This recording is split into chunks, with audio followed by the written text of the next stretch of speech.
जाता है। इस दुनिया में इमोर्टल्स, डीमंस और पावरफुल कल्टिवेटर्स है। ई फेंग को यहाँ पर एक सिस्टम भी मिलता है जो कि जरा सा अलग ही है। हालांकि सिस्टम फेंग को बताता है कि भाई उसके पास कोई भी स्पिरिचुअल रूट्स नहीं है, यानी फेंग कल्टीवेशन नहीं कर सकता। वैसे फेंग भले ही कोई कल्टीवेशन नहीं कर सकता, लेकिन वो यहाँ पर सबसे ज्यादा पावरफुल होता है, पर उसे खुद ये बात पता नहीं होती क्योंकि आप फेंग कल्टीवेशन नहीं कर सकता। इसलिए सिस्टम फेंग को एक मार्शल आर्ट, जिम, बॉक्सिंग, स्वॉर्ड्समैनशिप और रोजमर्रा की स्किल्स देता है जैसे कुकिंग, फाइटिंग और ब्लैक स्मिथिंग। हालांकि जाते समय सिस्टम कहता है कि फेंग को यह सब लोन में मिला है तो उसे सब कुछ रीपे भी करना है। खैर अपने नसीब को अपना के आगे 5 साल फेंग ने उधर जिम में छोटा सा अपना एक मार्शल आर्ट सेंटर बना डाला। वैसे जो जगह है जहाँ पर फेंग रहता है वो जिंगपेंग सिटी के आउटसाइड वाले इलाके में है। आगे हम देखते हैं कि फेंग यहाँ पर कुछ आर्ट बनाता है, ब्लैक स्मिथिंग करता है और पूरे 5 सालों में उसका बस एक ही डिसाइपल होता है। इसका नाम क्विंग है। क्विंग फेंग से कह रहा होता है कि मास्टर खाने के लाले पड़ गए हैं, खाने के लिए कुछ भी नहीं है मास्टर।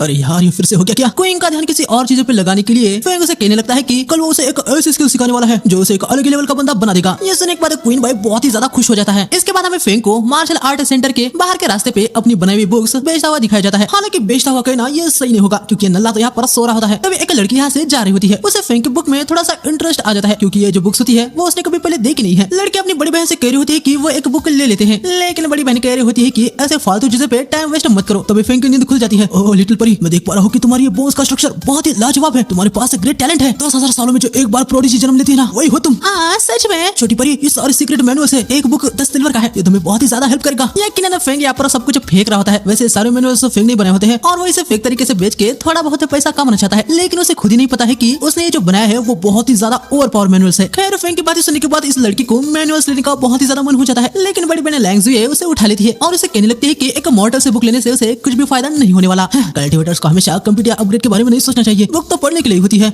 तुम्हारे जैसे ट्रैश से नॉलेज भी क्या मिलने वाला है? Extra ordinary bone structure. हाँ तुम सबसे यही कहते होंगे। ओए मुझ पर ऐसे झूठे आरोप मत लगाओ। तभी छोटी लड़की कहने लगती है कि उसे बुक चाहिए, मतलब चाहिए। हम देखते हैं कि भाई वो ट्रांसफॉर्म हो जाती है। अरे मेरे बाप रे, इसका बोन स्ट्रक्चर सच में कमाल का ही है क्या? खैर लैंगज़ुए एक सिल्वर का सिक्का देके एक बुक को ले लेती है। ओए मेरी बुक 10 सिल्वर की है। अरे कम से कम तू समझ जा मेरे भाई। ये दोनों अपने सेक्ट में जा रही होती है। हालांकि लैंगज़ुए थोड़ी सी निराश थी क्योंकि वो अपने मास्टर की कोई हेल्प नहीं कर पा रही है। काफी सालों से वो कल्टीवेशन के मार्शल पीक पे है, लेकिन फिर भी स्पिरिचुअल एनर्जी को जमा करके वो खुद का मार्शल स्पिरिट नहीं बना पा रही है। एक्चुअली उस बंदे ने जो कहा वो सच है। सारा दिन बस अपग्रेड होने पर ध्यान देना। इससे शायद मैं भूल गई हूँ कि मेरा एक्चुअल इंटेंशन डाउ था। दीदी ये बुक तो कमाल की है, आपको भी इसे पढ़ना चाहिए। लैंगज़ुए को वैसे कोई इंटरेस्ट था नहीं, लेकिन फेंग ने जो कहा उसे वो थोड़ा सच लगा था, इसलिए वो बुक को पढ़ने लगती है। हम देखते हैं कि इस बुक में तो सिर्फ आर्ट्स ही होते हैं, लेकिन तभी अचानक से ये बुक से हद से ज्यादा डाओ रिदम आने लगता है। लैंगज़ुए देखते हैं कि ये तो मार्शल आर्ट का प्योरेस्ट ट्रू इंटेंट है। बस बुक को देखते ही लैंगज़ुए वो डाओ हासिल कर लेती है जो वो कब से करना चाहती थी। इसके बाद हमें किंगशान सेक्ट में दिखाया जाता है जहाँ पर लैंगज़ुए रहती है। यहाँ पर हमें पता चलता है कि 3 दिन बाद इस सेक्ट के मास्टर का एक डिमोनिक सेक्ट के मास्टर के साथ बैटल होने वाला है और उसी के लिए इस सेक्ट का मास्टर किंगशान कल्टीवेशन भी कर रहा है। मुझे ब्रेक थ्रू करना ही होगा। अगर मैं मार्शल किंग में एडवांस नहीं हो पाया तो किंगशान सेक्ट खत्म हो जाएगा। हमें एक पास्ट का सीन दिखाया जाता है जहाँ पर किंगशान सेक्ट वाले एक डीमन वुल्फ को हराने के लिए आए होते हैं। इन्होंने डीमन वुल्फ को काफी हद तक इंजर्ड भी कर दिया था, लेकिन तभी किंगशान आके अपने डिसाइपल से कहते हैं कि वो हट जाए, फाइनल ब्लो वो देंगे ताकि फुल क्रेडिट किंगशान को मिल जाए। बहुत नीच आदमी।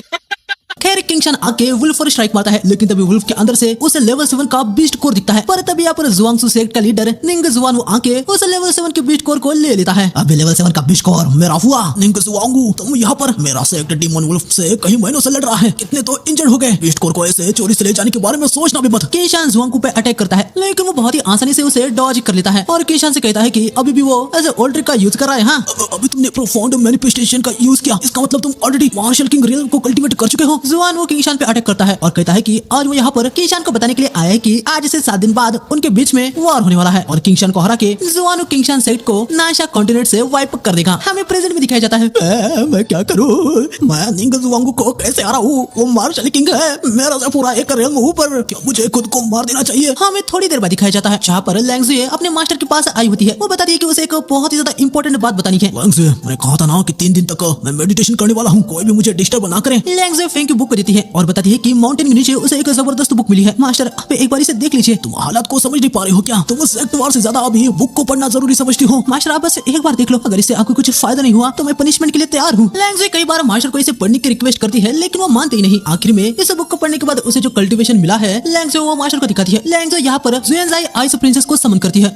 लैंगज़ुए तुम कब मार्शल स्पिरिट रेलम को कल्टीवेट हुई? इस बुक को पढ़ने के बाद मास्टर आप इसे तुरंत पढ़िए। किंगशान इसे पढ़ने लगता है और बुक फोर्सफुली किंगशान के कॉन्शियस वर्ड को ओपन ओपन करता है, जहाँ पर अंदर वो इस जिनी का पहला काफी ज्यादा मार खाता है। हालांकि ये प्योर मार्शल आर्ट होता है जो कि किंशान के बंधे हुए स्पोर को ओपन करता है। उसके बाद उसके बॉडी में प्योरेस्ट स्पिरिचुअल पावर जाती है और किंशान अगले मार्शल किंग रियल में कल्टीवेट हो जाता है। सभी लोग किंशान का ये ऑरा देख पा रहे होते हैं और सब लोग खुश हो जाते हैं कि अब उनके मास्टर अगले रियल में कल्टीवेट हो गए हैं तो सेक्टर वार में वो जीत सकते हैं। हमें इधर स्ट्रीट में दिखाया जाता है जहाँ पर आज मिले हुए सिल्वर कॉइन से फेंग ने यहाँ पर भाई कुछ ढंग का खाना खरीदा होता है, जिसे देखने के बाद वो बहुत ही ज्यादा खुशी हो जाता है। अगर फिर से मेरी बुक्स बिकती है तो ये खाना और नसीब होगा, चलो पहले इसे अच्छे से जरा पकाया जाए। इधर एक स्ट्रीट में एक कुत्ते का पिल्ला किसी दुकान से चिकन चुरा के भाग रहा होता है। हालांकि हमें पता चलता है कि ये कोई कुत्ता नहीं है बल्कि एक वुल्फ है, जिसे पता नहीं कोई तो भयंकर क्राइम किया होता है जिस वजह से उसके ट्राइब हेवन डिवोरिंग वुल्फ ने इसको निकाला फेंक दिया होता है। साथ ही उसका कल्टीवेशन भी लॉक कर दिया है। खैर यहाँ पर भागते हुए वुल्फ को सामने फेंक दिखता है और उसे घमंड आ जाता है कि एक मॉडल उसके रास्ते में कैसे आ सकता है। वुल्फ को लग रहा होता है कि भले उसकी पावर कम है लेकिन वो फेंग को तो कुचल के आगे बढ़ेगा ही, लेकिन फेंग उसे पकड़ लेता है। अरे जियांगपिंग सिटी में स्टूपिड से डॉग्स कब से आने लगे हैं? एक नला सा मॉडल मुझ पे हंस रहा है, छोड़ूंगा नहीं। अब वैसे फेंग यहाँ पर इसकी बात नहीं सुन सकता। गुस्से में आके वुल्फ यहाँ पर अपने इंडिगो स्लैश का यूज करता है लेकिन कुछ और ही हो जाता है। अरे मेरे बाप रे, मेरी डिमोनिक पावर वैनिश हो चुकी है। हम देखते कि वुल्फ के अटैक की वजह से फेंग का यहाँ पर खाना बर्बाद हो जाता है। वुल्फ यहाँ पर हद से ज्यादा पैनिक हो जाता है। फेंग को भी यकीन अभी इस पर बहुत ही ज्यादा गुस्सा आ चुका था। वो उसे कहता है कि मेरे मन को भाया,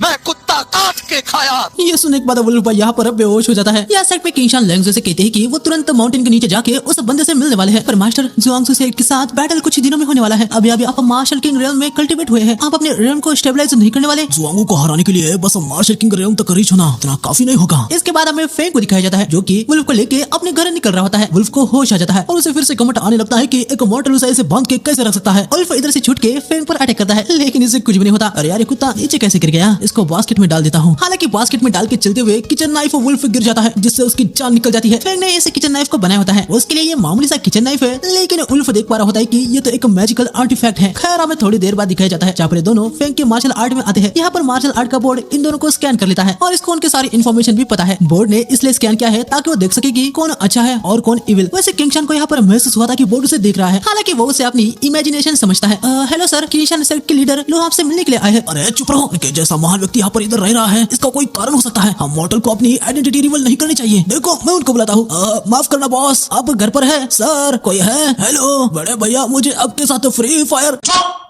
खैर इनको देखने को मिलता है कि फेंग यहाँ पर नहीं है, लेकिन सामने से इनको एक लड़की की आवाज आ रही थी जो कि यकीनन कोई और नहीं बल्कि क्वीन होता है। ये दोनों उधर की तरफ जा रहे होते हैं लेकिन तभी फेंग ने बनाई हुई आर्ट से बाहर आके अपना परफॉर्मेंस करने लगती है, जिनको देखने के बाद ये दोनों यहाँ पर दंग रह जाते हैं क्योंकि यह हाईएस्ट लेवल का डाओ आर्ट है। ये दोनों उनको कोई भी दिक्कत ना हो इसलिए चुपके से नीचे से जा रही होती है, लेकिन आर्ट्स को पता चल गया होता है कि किंशान और लैंग्जो उनको देख सकते हैं और उनके लिए बहुत ही अच्छा था क्योंकि वो किसी को अपना परफॉर्मेंस दिखाना नहीं चाहते थे। सभी मिलकर लैंग्जो और किंशान को अपना परफॉर्मेंस दिखाते हैं जिसको देख के दोनों दंग रह जाते हैं। परफॉर्मेंस के एंड में किंशान का की डेविएशन होने लगता है, मतलब फोर्सफुली वो अगले लेवल में कल्टीवेट होने लगता है, लेकिन क्वीन आके उस पर पानी डाल देता है और किंशान को बचा लेता है क्योंकि ऐसे कल्टीवेट होने से बहुत सारे डिसएडवांटेज भी होते हैं। क्वीन इससे माफी मांगने लगता है, वो उसे कहता है कि उन्होंने उसे देखा ही नहीं। किंशान यहाँ पर क्वीन का बहुत ही शुक्रिया करता है, वो उसे इमॉर्टल बॉय समझ रहा था। क्या आप लोग मेरे मास्टर को देखने के लिए आए हैं? हाँ, और तुम? मैं मेरे मास्टर का इकलौता डायरेक्ट डिसाइपल हूँ और अकेले स्टाफ जो कि यहाँ पर सफाई करता है। Only direct disciple? हाँ, मुझे यहाँ पर क्लीनिंग करनी होगी वरना मास्टर आके मुझे बहुत डांटेंगे। आइए आप यहाँ पर मास्टर के आने तक वेट कीजिए। लेकिन किंशान क्वीन के इस क्लीनिंग को एक महान ट्रेनिंग समझ बैठता है जो कि मन को शांत करती है। हम देखते हैं कि दोनों यहाँ पर आके क्लीनिंग करने लगते हैं। इसके बाद हमें रात में दिखाया जाता है जहाँ पर सबसे पहले लैंग्जो फेंग को उसके बुक के बाकी के बचे हुए पैसे देती है, जिससे फेंग भाई बहुत ही ज्यादा खुश हो जाता है और वो इनको आज डिनर करने के लिए यहीं पर रुकने को कहता है। तभी इन दोनों को बास्केट से बहुत ज्यादा डिमोनिक ऑरा आते हुए दिख रहा होता है। फेंग इनसे कहता है कि वो आराम से बैठे, वो अभी जाके खाना बना के आता है, लेकिन दोनों कहते हैं कि वो भी हेल्प करेंगे। फेंग कहता है कि ठीक है। किचन में आने के बाद फेंग कुछ चॉप कर रहा होता है, दोनों चुपके से उसे देख रहे थे और उनको फेंग की चॉपिंग भी बड़ी डिवाइन लग रही थी और यहाँ पर फेंग को लग रहा होता है कि उन दोनों को बहुत ही तगड़ी भूख लगी है, इसलिए वो और वेजेस लाने का सोचता है। दरवाजे के बाजू में एक छोटा सा टेबल है, अगर आप लोगों को बहुत ही ज्यादा भूख लगी है तो रेडी शेक खा लो। ये दोनों अंदर आ जाते हैं जहाँ पर लैंग्जो सबसे पहले कैबेज को खाती है और उसे ऐसा महसूस होने लगता है कि वो तो हेवन में ही आ गई है। उसकी स्पिरिचुअल एनर्जी बहुत ही बढ़ रही होती है। किंशान ने भी एक स्लाइस खा लिया था, उसे भी सेम लैंग्जो की तरह ही फील हो रहा था, लेकिन तभी वुल्फ बास्केट से बाहर आता है। वुल्फ को देखने के बाद किंशान समझ जाता है कि ये तो हेवन डिवोरिंग डीमन वुल्फ है। दोनों डर के मारे तुरंत बाहर आ जाते हैं और फैंग को जरा केयरफुल रहने को कहते हैं, लेकिन फैंग को देखते ही वुल्फ भीगी बिल्ली बन के चुपचाप अंदर चला जाता है। ये देखने के बाद ये दोनों बहुत ही ज्यादा हैरान हो जाते हैं। मास्टर, अगर हम डीमन वुल्फ को खाते हैं तो डीमन वुल्फ क्लैन इस चीज को ऐसे नजरअंदाज नहीं करेगा। मुझे डर है कि वो जिंदगी भर हमारा पीछा करेंगे। हाँ तुम कह तो सही रही हो, लोग ऑलरेडी मार्शल सेज रेलम के भी बियॉन्ड के हैं।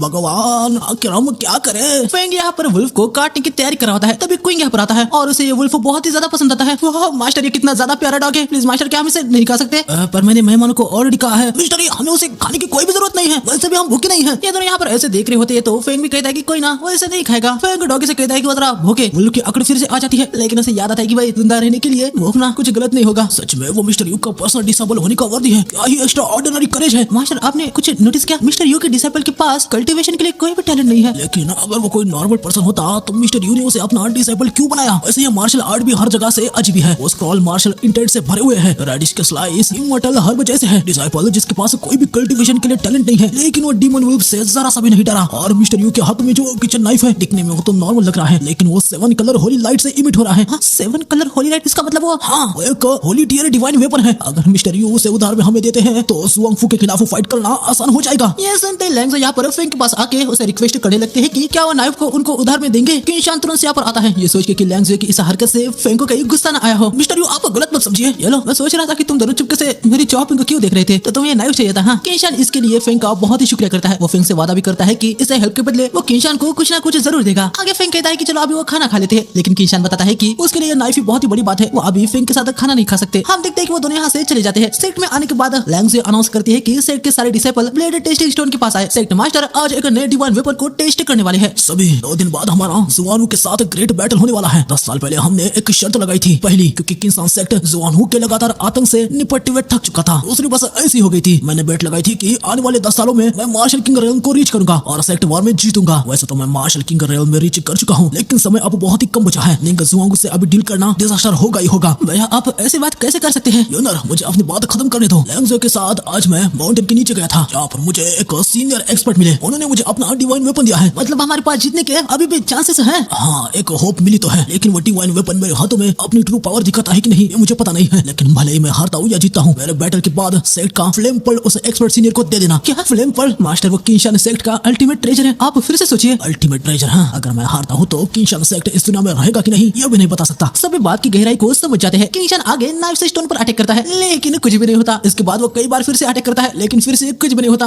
भगवान, क्या मैंने इसे गलत समझ लिया? अब सब कुछ खत्म हो गया। लेकिन तभी हम देखते हैं कि इस टेस्टिंग स्टोन के तो पूरे के पूरे टुकड़े हो जाते हैं। बड़े भाई, आखिर ये किस प्रकार का ट्रेजर है जिसकी टेस्टिंग से पूरा का पूरा स्टोन ही टूट गया? ऐसा सीक्रेट रिवील नहीं होने चाहिए। इसके बाद हमें इनको दिखाया जाता है, जहाँ पर हम देखते हैं कि फैंग ने कई सारे टेलीस्कोप बनाए होते हैं। क्वीन पूछता है कि उन्होंने ये क्यों बनाई है। फैंग बताता है कि क्या उसने सुना नहीं है कि परसों 2 मार्शल किंग के बीच में डुएल होने वाला है, बिजनेस के लिए उसने इनको बनाया है। तभी इनके ऊपर से कुछ जाने लगता है, जो कि कोई और नहीं वही पत्र होता है जिनको किंशान ने अभी अभी तोड़ा था। ये लोग इसे शूटिंग स्टार समझ बैठते हैं और विश मांगने लगते हैं कि इनको रोज भर भर के खाना मिले और अंधा पैसा मिले। इसके बाद हमें सीधा 2 दिन बाद दिखाया जाता है। आज सेक्ट का बैटल है, इसलिए सिटी से सभी लोगों को इवैक्यूएट कर दिया होता है, क्योंकि जब भी सेक्ट के बीच में कभी बैटल होता है बेचारे इनोसेंट लोग सफर करते हैं। फेंग भाई यहाँ पर एक ऊंची जगह पर आता है, जहाँ से बैटल एकदम मस्त दिखेगा और ये जगह बिल्कुल सेफ भी है। भाई और बहनों, यहाँ पर आ जाओ और सेक्ट वार देखो। यहाँ से एक्सीलेंट व्यू आएगा और सेफ्टी की भी गारंटी है। इतनी दूर से भला आखिर क्या ही दिखेगा? उसके लिए ही तो आज मैंने एक प्रोडक्ट का इंतजाम किया है। ये देखिए, एटेक स्कोप। फेंग बताता है ये स्कोप से सबको दूर का सब कुछ क्लियरली दिखेगा। ये सुनते ही सभी लोग इसे लेने के लिए तुरंत आगे आने लगते हैं। यहाँ पर सेक्ट की फाइट शुरू हो जाती है। निशान, तुम आ गए? हाँ, मुझे लगा था कि डर के मारे भागे जाओगे। आज के बैटल के बाद निशान सेक्ट इस दुनिया से गायब होने वाला है। मूर्ख, कौन जीतेगा या कौन मरेगा ये तुम्हारे सोचने से डिसाइड नहीं होने वाला। किंशान अटैक कर देता है, ये दोनों भिड़ जाते हैं। हालांकि जुआनू किंशान के सारे अटैक को डॉच और ब्लॉक कर रहा होता है। दोनों का स्पिरिचुअल प्रेशर भिड़ जाता है। जुआनू को पता चल जाता है कि किंशान भी मार्शल किंग रियल्म को ब्रेक थ्रू कर चुका है, लेकिन जुआनू से वो अभी भी काफी पीछे था। जुआनू किंशान के हाथ को पकड़ के पीछे करता है और इसके बाद उसे एक पंचर देता है। तभी किंशान को पता चलता है कि जुआनू लेवल 3 के मार्शल किंग रियल्म में है। मैं 20 साल पहले ही मार्शल किंग रियल्म में पहुंच गया था। किंशान, शुरू से ही तुम मुझसे हारने वाले थे। तुमने मुझे बेवकूफ बनाया। अरे मैंने कहा बेवकूफ बनाया, तुम तो हो ही बेवकूफ। जुआनू तेजी से आके किंशान को पंच करता है। किंशान उसे रोकने की कोशिश करता है, लेकिन रोक नहीं पाता। जुआनू फिर से बहुत तेजी से आके किंशान को पंच जड़ देता है। इसके बाद वो अपने 2 क्लोन बना के किंशान को बहुत सारे पंचेस मारता है और आखिर में उसे नीचे पटक देता है। किंशान समझ जाता है कि उन दोनों में अलग ही लेवल का डिफरेंस है। किंशान यहाँ पर फेंग ने दिए हुए वेपन का यूज करने का सोचता है। यहाँ पर ये लोग बैटल का मजा ले रहे होते हैं। एक बंदा आके कहता है कि भाई उसे भी स्कोप चाहिए। फेंग कहता है कि हाँ क्यों नहीं, लेकिन प्राइस अब 3 गुना ज्यादा हो गई है। वह बहुत नीच आदमी। हमें फिर से इधर दिखाया जाता है। हमारे स्ट्रेंथ पे बहुत ही बड़ा गैप है। अगर मैंने मास्टर ई के बुक्स को पढ़ के मार्शल किंग रियल्म तक एडवांस नहीं किया होता तो शायद से मैं जुआनू के एक भी हिट को झेल नहीं पाता और कब काम बढ़ चुका होता। लेकिन फिर भी मेरे पास अभी भी ट्रम्प कार्ड बचा हुआ है। मुझे चुपके से उस पर अटैक करना होगा। मुझ पे स्नेक अटैक करने का सोच रहे हो? हाँ, चलो अब अपने फाइनल ट्रम्प कार्ड को दिखाओ। मैं जानता हूँ कि तुम्हारे पास एक नया डिवाइन वेपन है। तुम्हें कैसे पता चला कि मेरे पास डिवाइन वेपन है? इसका बस एक ही मतलब बनता है कि हमारे सेक्ट में कोई गद्दार है। तब यहाँ पर किंशान सेक्ट का एक बंदा आता है जिसे पता होता है कि परसों लैंगजुए और किंशान माउंटेन के नीचे किसी से मिलने के लिए गए थे। तुम्हें लगा कि तुम्हारा स्नेक अटैक कामयाब होगा? आज 1 घंटा मेरा। हम देखते हैं कि जुआनू टॉम फॉरबिडन एरिया से अपना ट्रम्प कार्ड जुआनू सेट का फॉरबिडन डिवाइन वेपन निकालता है। इसका नाम सोल डिवोरिंग सॉर्ड है। एक डिमोनिक डिवाइन वेपन है जो कि जुआनू सेट के पास के वेपन ने फॉरबिडन किया था। कहा जाता है कि जब ये वेपन अपीयर होता है तो 10,000 माइल के एरिया में जितने भी लिविंग सोल है ये सॉर्ड उनको कंज्यूम कर लेती है। अभी तक इस सॉर्ड ने 1 मिलियन से भी ज्यादा सोल को निगल लिया हुआ है। जहाँ तक जो इसे विल्ड करता है उसका भी 10 साल का लाइफ स्पैन कम हो जाता है। तुम्हारे सामने अभी हमारे सेट का अल्टीमेट ट्रेजर है, अब इससे बच के दिखाओ। नहीं जुआनू, मेरा डिवाइन वेपन तुम्हारे डिवाइन सॉर्ड को तोड़ देगा। सबके सब यहाँ पर एक किचन नाइफ को देख के हद से ज्यादा हैरान हो जाते हैं। जुआनू सेट वाले किंशान पे हंसने लगते हैं कि वो एक नाइफ को लेके आया है। अरे बाप रे, मैं तो बोले क्या कि सोल डिवोरिंग सॉर्ड की डिमोनिक ऑरा से कोई भी वेपन सप्रेस हो जाता है। अब मैं क्या करूं? भगवान। जुआनू डिमोनिक सॉर्ड से जमीन पर अटैक करता है और वहाँ पर एक बहुत ही बड़ा एक्सप्लोजन हो जाता है और इस वजह से इधर काफी स्मोक भी हो जाता है और इनको कुछ भी दिखाई नहीं दे रहा होता। ये सभी फेंग से रिफंड मांगने लगते हैं, लेकिन फेंग कहता है कि वो बस रिपेयर करते हैं, रिफंड की तो कोई पॉलिसी ही नहीं है। अरे ये तो नाइंसाफी है ना? मुझसे तो 10 गुना ज्यादा प्राइस लिया गया है। अरे शांत हो जाओ जरा, मैं देखता हूँ कि क्या सीन हुआ है। फेंग के सामने देखने लगता है, यकीनन स्मोक की वजह से उसे भी कुछ दिखाई नहीं दे रहा होता। यहाँ पर डिमोनिक सॉर्ड की सोल किंशान के पीछे लग जाती है। वो उनसे बचने की बहुत ही ज्यादा कोशिश करता है पर सोल उसे हिट मार ही देती है। किंशान जोर से एक पत्थर पर टकरा जाता है। मेरी सोल डिवोरिंग सॉर्ड तुम्हारे सोल को खाने के लिए तड़प रही है। अब मैं क्या करूं, मैं मरने वाला हूँ। तभी पहाड़ से फेंग किंशान से कहता है कि वो उठ जाए, वो हार कैसे मान सकता है। वैसे फेंग को कद्दू कुछ पता नहीं है कि सामने वो किंशान ही लड़ रहा है। वो तो बस ये चाहता है कि बैटल और चले और उसे और बंदे मिले जिससे उसके स्कोप और बिकेंगे। इसलिए फेंग किंशान को मोटिवेट कर रहा होता है, लेकिन उसका ये फेक मोटिवेशन भी यहाँ पर किंशान के लिए गॉड की ब्लेसिंग से कम नहीं है, क्योंकि अभी किंशान को लिटरली फेंग एक गॉड की तरह ही लग रहा होता है। मिस्टर यू खुद यहाँ पर मुझे चीयर अप करने के लिए आया है। किंशान को ऐसा फील होने लगता है कि उसे फेंग खुद हील करा है और यहाँ पर सच में किंशान में एक नई ही जान आ जाती है। लैंग से सेंस कर पा रही होती है कि किंशान का ऑरा चेंज हो चुका है। जुआनू आके पूरे 1 मिलियन सोल से अटैक कर देता है। सोल्स पूरी तरीके से किंशान को घेर लेती है, लेकिन फेंग के नाइफ से किंशान एक नॉर्मल सा स्ट्राइक मारता है और यहाँ पर एक बहुत ही ज्यादा बड़ा और पावरफुल अटैक हो जाता है जो कि सारी 1 मिलियन सोल को डिस्ट्रॉय कर देता है। अटैक जुआंगू पे भी हो जाता है। उसके एक डिसाइपल आके उसे बचा लेती है, लेकिन जुआंगू का एक हाथ टूट गया होता है। ये लोग यहाँ से भाग रहे होते हैं। किंशान सेट वाले उनका पीछा करने लगते हैं, लेकिन किंशान आके उनको रोक देता है। सभी कह रहे होते हैं कि जुआंगू सेट को खत्म करने का इनके पास अभी ये बेस्ट मौका है। उनको जाने दो, मौका मिलने के बाद माफ कर देना चाहिए। वहाँ माउंटेन पर मास्टरी हमें देख रहे हैं। मैं जानता हूँ कि वो किसी भी सेट को डिस्ट्रॉय नहीं करना चाहते हैं, बल्कि दोनों सेट को रहने देकर यहाँ जियांगपिंग में बैलेंस बनाए रखना चाहते हैं। अरे यार, इतनी जल्दी बैटल कैसे खत्म हो गया? मैं रिच कैसे बनूंगा? अब कुछ भी डिस्ट्रॉय नहीं हुआ है तो सभी लोग अपने घर और काम में निकल जाते हैं। फेंग भी भाई अपना घर निकल रहा होता है। तब यहाँ पर पेंगिंग नाम की एक को लड़की आती है जिसे फेंग 5 सालों से डेट कर रहा है। लॉन्ग टाइम नो सी, कैसे हो फेंग? मिले हुए काफी समय हुआ, चलो पहले पप्पी करते हैं। माफ करना, ये सब कुछ बंद करो। मैं तुम्हें यहाँ पर बस ये बताने के लिए आई हूँ कि मैंने किंशान सेट के एंट्रेंस एग्जाम को पास कर लिया है। मैं ऑफिशियली आउटर सेक्टर डिसाइपल बन चुकी हूँ। वाह, ये तो अच्छी बात है। कल्टीवेटर बनना ये तो तुम्हारा सपना था। फेंग, सेट के रूल के अकॉर्डिंग कल्टीवेटर और मॉर्टल एक साथ नहीं हो सकते, इसलिए ब्रेकअप। ये सुन के फेंग की भाई बैंड बज जाती है। तब यहाँ पर वही बंदा आता है जिसको हमने अब यहाँ पर देखा था। तुम किससे बात करी हो? मैंने तुम्हें माउंटेन के नीचे पेट्रोलिंग करने के लिए कहा था ना। यंग पिंग आके भाई इस बंदे के गले लग जाती है। मतलब भाई इसका अभी नया बॉयफ्रेंड होता है। यंग पिंग कहती है कि फेंग तो एक मामूली जिम चलाता है, उसके दिल में तो वही बंदा है। यार किंगशन भाई यहाँ से निकल जाता है। अरे एक मॉर्टल मेरे से कम्पीट करेगा। हाँ, उसना होती तो अभी उसे यहाँ पर खत्म कर देता। हमें कुछ देर बाद जुआंगसू सेक्ट में दिखाया जाता है, जहाँ में देखने को मिलता है कि भाई यही बंदा गद्दार था। 17 साल से मैंने तुम्हें किंगशन सेक्ट में बड़ा किया, क्या बस ये फेक इन्फॉर्मेशन देने के लिए? तुम्हारी वजह से मेरा एक हाथ जा चुका है, तुम्हें खत्म न करने का कोई कारण बताओ। सिस्टर, मैंने बस इतना ही सुना था कि लू किंगशन को एक डिवाइन वेपन मिला है, लेकिन किसे पता था कि वो एक सैक्रेड लेवल का ट्रेजर है। मैं तुम्हारे बहाने नहीं सुनना चाहता। एक बंदा इस बंदी को खत्म करने वाला होता है और हाँ, मैंने सुना था कि लू किंगशन को वो डिवाइन वेपन एक स्मॉल मार्शल आर्ट जिम से मिला था।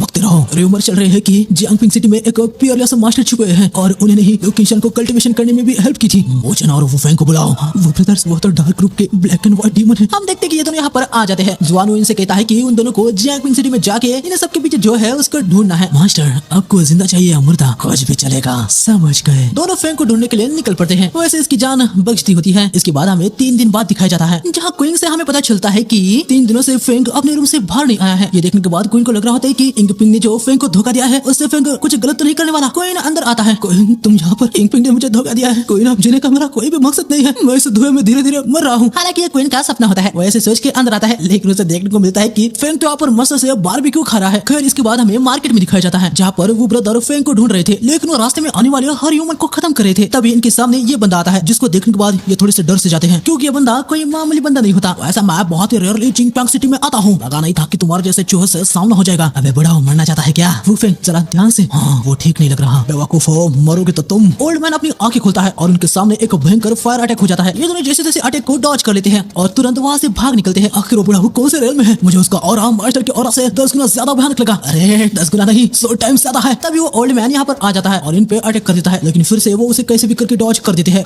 ओल्ड मैन मार्शल स्टेज पे है। क्या ये वही है जिसको मास्टर ढूंढ रहे हैं? नहीं नहीं, ओल्ड मैन ने कहा था कि वो अभी अभी यहाँ पर आया है, लेकिन जिसको मास्टर ढूंढ रहे हैं वो ऑलरेडी यहाँ पर रहता है। बच्चों तैयार हो जाओ, इस बार तुम बच नहीं पाओगे। ओल्ड मैन अपने फायर पाम टेक्निक से अटैक करता है। उसका स्पिरिचुअल प्रेशर इतना ज्यादा होता है कि अब ये दोनों हिल भी नहीं पा रहे होते, लेकिन इनके पास भी एक ट्रम्प कार्ड होता है। वो फेंग जेंटियन स्टोन को निकालता है जो ओल्ड मैन के अटैक को ब्लॉक कर देता है। ये देखने के बाद ओल्ड मैन भी हैरान हो जाता है। इसके बाद वुचेन अपनी क्लॉक की हेल्प से यहाँ से वो फेंग के साथ निकल जाता है। तो वो मामूली से मार्शल ग्रेड हमारे पकड़ से निकल गए। वो चीज वो जेंटियन स्टोन था। आगे हम देखते हैं कि ये दोनों यहाँ पर मार्शल आर्ट को ढूंढ लेते हैं। वांगाई को नोटिस हो जाता है कि कोई तो पावरफुल दो बंदे यहाँ पर आए हैं। हाँ, कोई ने भाई इसका नाम वांगाई रख दिया है। अरे अरे, इस मार्शल आर्ट का तो कोई नाम भी नहीं है। क्या बेकार सा मार्शल आर्ट स्कूल है। फेंग को चैलेंज करने के लिए ये मार्शल आर्ट के साइन पर अटैक कर देता है। या फेंग को इनसे कह रहा होता है कि तूने बहुत ज्यादा खाना खा लिया है, जा जाके इन बुक्स को बेच के पैसे कमा। क्वीन सोच रहा होता है कि क्या ये बुक्स बिकेंगी भी। तभी वांगाई यहाँ पर आके भो भो करने लगता है। वांगाई क्वीन से कह रहा था कि बाहर बहुत ही ज्यादा दो पावरफुल बंदे आए हैं, लेकिन क्वीन को कद्दू कुछ भी समझ नहीं आ रहा था। यहाँ बाहर से वुचेन अंदर विंड पावर से एक अटैक करता है और इसके बाद अंदर आने लगता है, लेकिन तभी साइन से उस पर अटैक हो जाता है। वो अटैक को डॉज कर लेता है, लेकिन इसके बाद और भी कई सारे वेपन से वो फेंग पर लगातार ही अटैक होने लगते हैं। वो अपने जुआनो सेट से मिले हुए स्विफ्ट क्लोक से आसानी से अटैक को डॉज कर रहा था। हमें पता चलता है कि स्विफ्ट क्लोक से वुचेन 100 माइल्स तक तुरंत से ट्रैवल कर सकता है। साथ ही क्लोक 1000 अटैक को भी ब्लॉक कर सकता है। वो फेंग सारे अटैक को डॉज करते हुए यहाँ पर वुचेन के पास आता है, जो कि भाई हद से ज्यादा डरा हुआ था। भाई हमें से भागना होगा, जल्दी भागो। लेकिन यहाँ पर एक बैरियर आ जाता है। ये दोनों यहाँ पर ट्रैप हो चुके थे। तभी अचानक से ये जगह बेंड होने लगती है। मार्शल आर्ट का इंटरेंस बहुत ही ज्यादा बड़ा हो जाता है। साइन के अंदर से वो जो पुराने समय पर हवा यूज करने के लिए यूज नहीं किया जाता वो फैन आता है और उसके नॉर्मल स्विंग से ही इधर भयंकर विंड स्पिरिचुअल पावर निकलने लगती है। तुम्हें लगा कि तुम इतने से मुझे हरा सकते हो? हाँ, अब मेरे जेंटियन स्टोन का कमाल देखो। वुचेन ने जेंटियन स्टोन को एक्टिवेट कर देता है। दोनों अपनी पावर को मिला के इसे और भी ज्यादा बड़ा करने लगते हैं। इधर हमें फेंग की तरफ दिखाया जाता है। अरे भाई, कमीशन के लिए मैं जियांगपियांग चैम्बर ऑफ कॉमर्स में जाने का सोच रहा हूँ, लेकिन मैं उससे किस तरह से पैसा मांगू जिससे ऐसे न लगे कि मैं उससे भीख मांग रहा हूँ। लास्ट टाइम पे मेरी कुछ बिक तो गई थी, अगर इस बार उन्होंने मेरी बुक्स पब्लिश कर दी ओए ओए फिर तो मजा आ जाएगा। तभी फेंग के सामने एक कॉकरोच आ जाता है जिससे वो बहुत ही ज्यादा डर जाता है। और भाई इन लोगों के यहाँ पर फेंग हद से ज्यादा डरावना दिख रहा था। फेंग कॉकरोच पर अटैक करता है और वो अटैक यहाँ पर बाहर भी हो जाता है। जेंटियन स्टोन इनके ऊपर ही गिरने लगता है और आखिर में नॉर्मल हो जाता है। तभी अंदर एक मक्खी आती है। जेंग उस पर अटैक करता है, जो कि यहाँ पर वुचेंग पर भी हो जाता है और खत्म। भाई वुचेंग यहाँ पर खत्म हो जाता है। इसके बाद अगला अटैक वुफेंग पर भी होता है और वो भी यहाँ पर खत्म हो जाता है। थोड़ी देर बाद क्वीन बाहर आता है। मुझे ऐसा लगा कि मैंने कुछ सुना, एक कस्टमर आया क्या? अरे मेरे बाप रे, आखिर यहाँ पर क्या हुआ? अचानक से वो दो और कहाँ पर गायब हो गए? तभी हवा चलने की वजह से वुफेंग की हड्डियां पर वांगाई को लगती है। वांगाई सेंस कर पा रहा होता है कि इसमें से तो उन दो औरों में से एक और है। तभी वो सामने देखता है और उसे देखने को मिलता है कि दूसरे की तो हड्डी भी नहीं बची। आगे वांगाई को और भी ज्यादा शौक मिलता है जब वो अपने सामने स्विफ्ट क्लोक और जेंटियन स्टोन को देखता है। लेकिन यहाँ पर क्वीन को कद्दू कुछ पता नहीं होता है कि आखिर ये क्या है। वो इसे एक नॉर्मल स्टोन समझ रहा था। इधर थोड़ी सी स्टेप टूट गया होता है तो वो इस स्टोन का यूज करके उसे फिक्स कर देता है और कपड़ा वो क्लीनिंग करने के लिए यूज करने वाला है। अबे वो दोनों अल्टीमेट ट्रेजर है। वांगाई तो भाई बेहोशी हो जाता है। आगे क्वीन वांगाई को अंदर लाता है। इसके बाद हम देखते हैं कि ये बंदा यहाँ पर मार्शल आर्ट की तरफ आ रहा होता है। एक बंदा इस बंदे को देखने के बाद बहुत ही ज्यादा हैरान हो रहा था। वांगाई भी यहाँ पर उसकी प्रेजेंस से हद से ज्यादा डर चुका होता है, लेकिन क्वीन भाई अपना काम करने के लिए निकल रहा होता है। चलो आप देखते हैं कि कौन जीतता है। तब हमें पता चलता है कि इस बंदे का नाम वुजोंग है और ये यहाँ पर फेंग को ऑलरेडी जानता है। ओलू,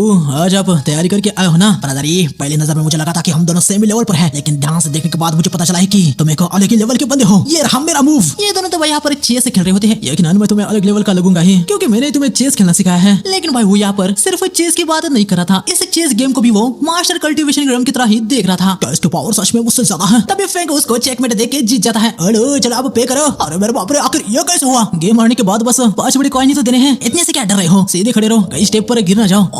हाँ, नॉर्मल सिल्वर आग क्या ही बिगाड़ लेगी। अरे बाप रे, ये चेक टेस्टर यहाँ पर क्या कर रहा है? क्या ब्रदर इन्हें उन दोनों बंदों को खत्म कर दिया? इतना अल्टीमेट ट्रेजर को ये एक स्टेप की तरह यूज कर रहे हैं। चलो ओल्डू, हम फिर से खेलते हैं। वो मुझे चैलेंज कर रहे हैं। ब्रदर, ये मैं जानता हूँ कि आप कमाल के हैं, लेकिन लगता है कि आप मुझे कुछ ज्यादा ही अंडर एस्टिमेट कर रहे हैं। वो जोंग अपने वेपन को निकालता है। क्या यार, अब मैजिक ट्रिक का यूज करोगे? हाँ, वो जोंग के पास ये वेपन है। ये एक सैक्रेड आर्टिफैक्ट है। पहले पूरे जियांगजिंग कॉन्टिनेंट में ये वेपन 7 टूथ सैक्रेड रैंक आर्टिफैक्ट में से एक था। ये एक सुप्रीम डिवाइन वेपन है जो कि टॉप 10 रैंक करता था। अरे कितना ज्यादा जंग लगा हुआ है, कैसे यूज करते हो इसे? एकदम अपने इसे जंग लगा हुआ कहा? अरे इसे तो जंग लगा हुआ कहना भी बेकार ही है। सच कहो तो ये तो एक आयरन का स्क्रैप है। ब्रदर, ये भले आपका लेवल अलग है, लेकिन आपके जजमेंट मेरी डिग्निटी को खराब कर रहे हैं। मेरे reputation the city slaughter maniac ऐसे ही नहीं मिली हुई है। अरे हाँ यार, आज मैं फ्री हूँ, तुम आराम से बैठो, मैं इसे क्लीन कर देता हूँ। उन्होंने कितनी तेजी से वो ले लिया। अंदर आने के बाद फेंक सबसे पहले भट्टी को चालू करता है। वो फेंक को भाई बहुत ही ज्यादा बुरा लग रहा था कि उसके अल्टीमेट आर्टिफैक्ट पे ऐसे हथौड़े से वार होने वाला है, लेकिन फेंक से कुछ भी कहने की उसकी हिम्मत नहीं हो रही थी। फेंक हथौड़े से एक स्ट्राइक मारता है। चलो कम से कम देखने को तो मिलेगा कि ब्रदर क्या कर सकते हैं। मैं जानता हूँ कि वो कमाल के हैं लेकिन मुझसे नहीं चाहिए होंगे। लेकिन सामने का नजारा देखने के बाद जोंग यहाँ पर हद से ज्यादा हैरान हो जाता है, क्योंकि बस एक ही हैमर की स्ट्राइक से फेंग ने सैक्रेड रैंक पर सालों से लगी हुई कार्मिक डेप्थ ब्लड सीन को शैटर कर दिया है। जोंग यहाँ पर भाई खुद को झापड़ लगाने लगता है कि उसने अपने आप को फेंग से ऊपर कैसे समझ लिया। तभी बाहर यहाँ पर किंसान और उसकी बहन आई होती है। बड़े भैया, क्या वो मास्टर सच में ऐसी जगह पर रहते हैं? मास्टर ये फिलहाल के लिए यहाँ पर रह रहे हैं, कोई कारण होगा जो अपनी वो आइडेंटिटी को छुपा रहे हैं। तभी आगे बढ़ते हुए किंसान को ऊपर ड्रैगन दिखता है। तभी इग्नर को यहाँ पर वुजुंग दिखता है। भाई वो वुजुंग है। हाँ वुजुंग, वो मेरे से पूरा 2 रेल में ऊपर है। अरे पैनिक होने की कोई भी जरूरत नहीं है। अरे आप हमसे ज्यादा पैनिक हो रहे हो। यहाँ पर फेंग आखिरी स्ट्राइक मार के आर्टिफैक्ट को पूरा प्योर कर देता है। अरे मेरे बाप रे, वो एक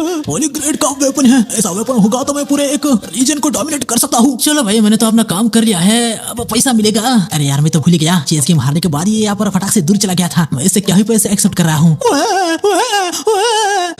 अरे कोई बात नहीं, पैसे देने की कोई भी जरूरत नहीं है, ले लो तुम इसको ऐसे ही। उन्होंने होली ग्रेड के वेपन को हलवे की तरह दे दिया। मैं अपना पूरा किंग शैंग सेट भी बेच दूं फिर भी उसे खरीद नहीं सकता। वुजोंग तो भाई नीचे झुककर फेंग को थैंक्स कहने लगता है। इधर यहाँ पर हैरान हो जाते हैं कि भाई ये सिटी स्लॉक्टर मैडमैन में से एक है। तभी वुजोंग यहाँ पर एक हेवनली एग्रीमेंट अर्थ कॉन्ट्रैक्ट को समन करता है। मुझे कभी लगा नहीं था कि मैं अपने पूरे लाइफ में heavenly agreement and earth contract को अनलिश होते हुए देख सकता हूँ। सीनियर ब्रदर, आखिर वो क्या है? वो एक ऐसा कॉन्ट्रैक्ट है जिसे एक्सपर्ट वुजोंग अर्थ को पेपर और लाइटनिंग को पेन की तरह यूज करके साइन करता है। कॉन्ट्रैक्ट हेवन और अर्थ के लॉ से प्रोटेक्टेड होता है। एक बार साइन कर दिया जाए तो वो कभी भी वायलेट नहीं होता। मैं वुजोंग हेवन और अर्थ की कसम खाकर कहता हूँ कि अगर मिस्टर ई को फ्यूचर में मेरी कभी भी हेल्प की जरूरत पड़ेगी तो मैं 1000 बार मरने के लिए भी बिल्कुल नहीं हिचकिचाऊंगा। यहाँ पर कॉन्ट्रैक्ट साइन हो जाता है। ब्रदर ये कॉन्ट्रैक्ट साइन हो चुका है, अब आप मुझसे जो करवाना चाहते हैं वो मैं करूंगा।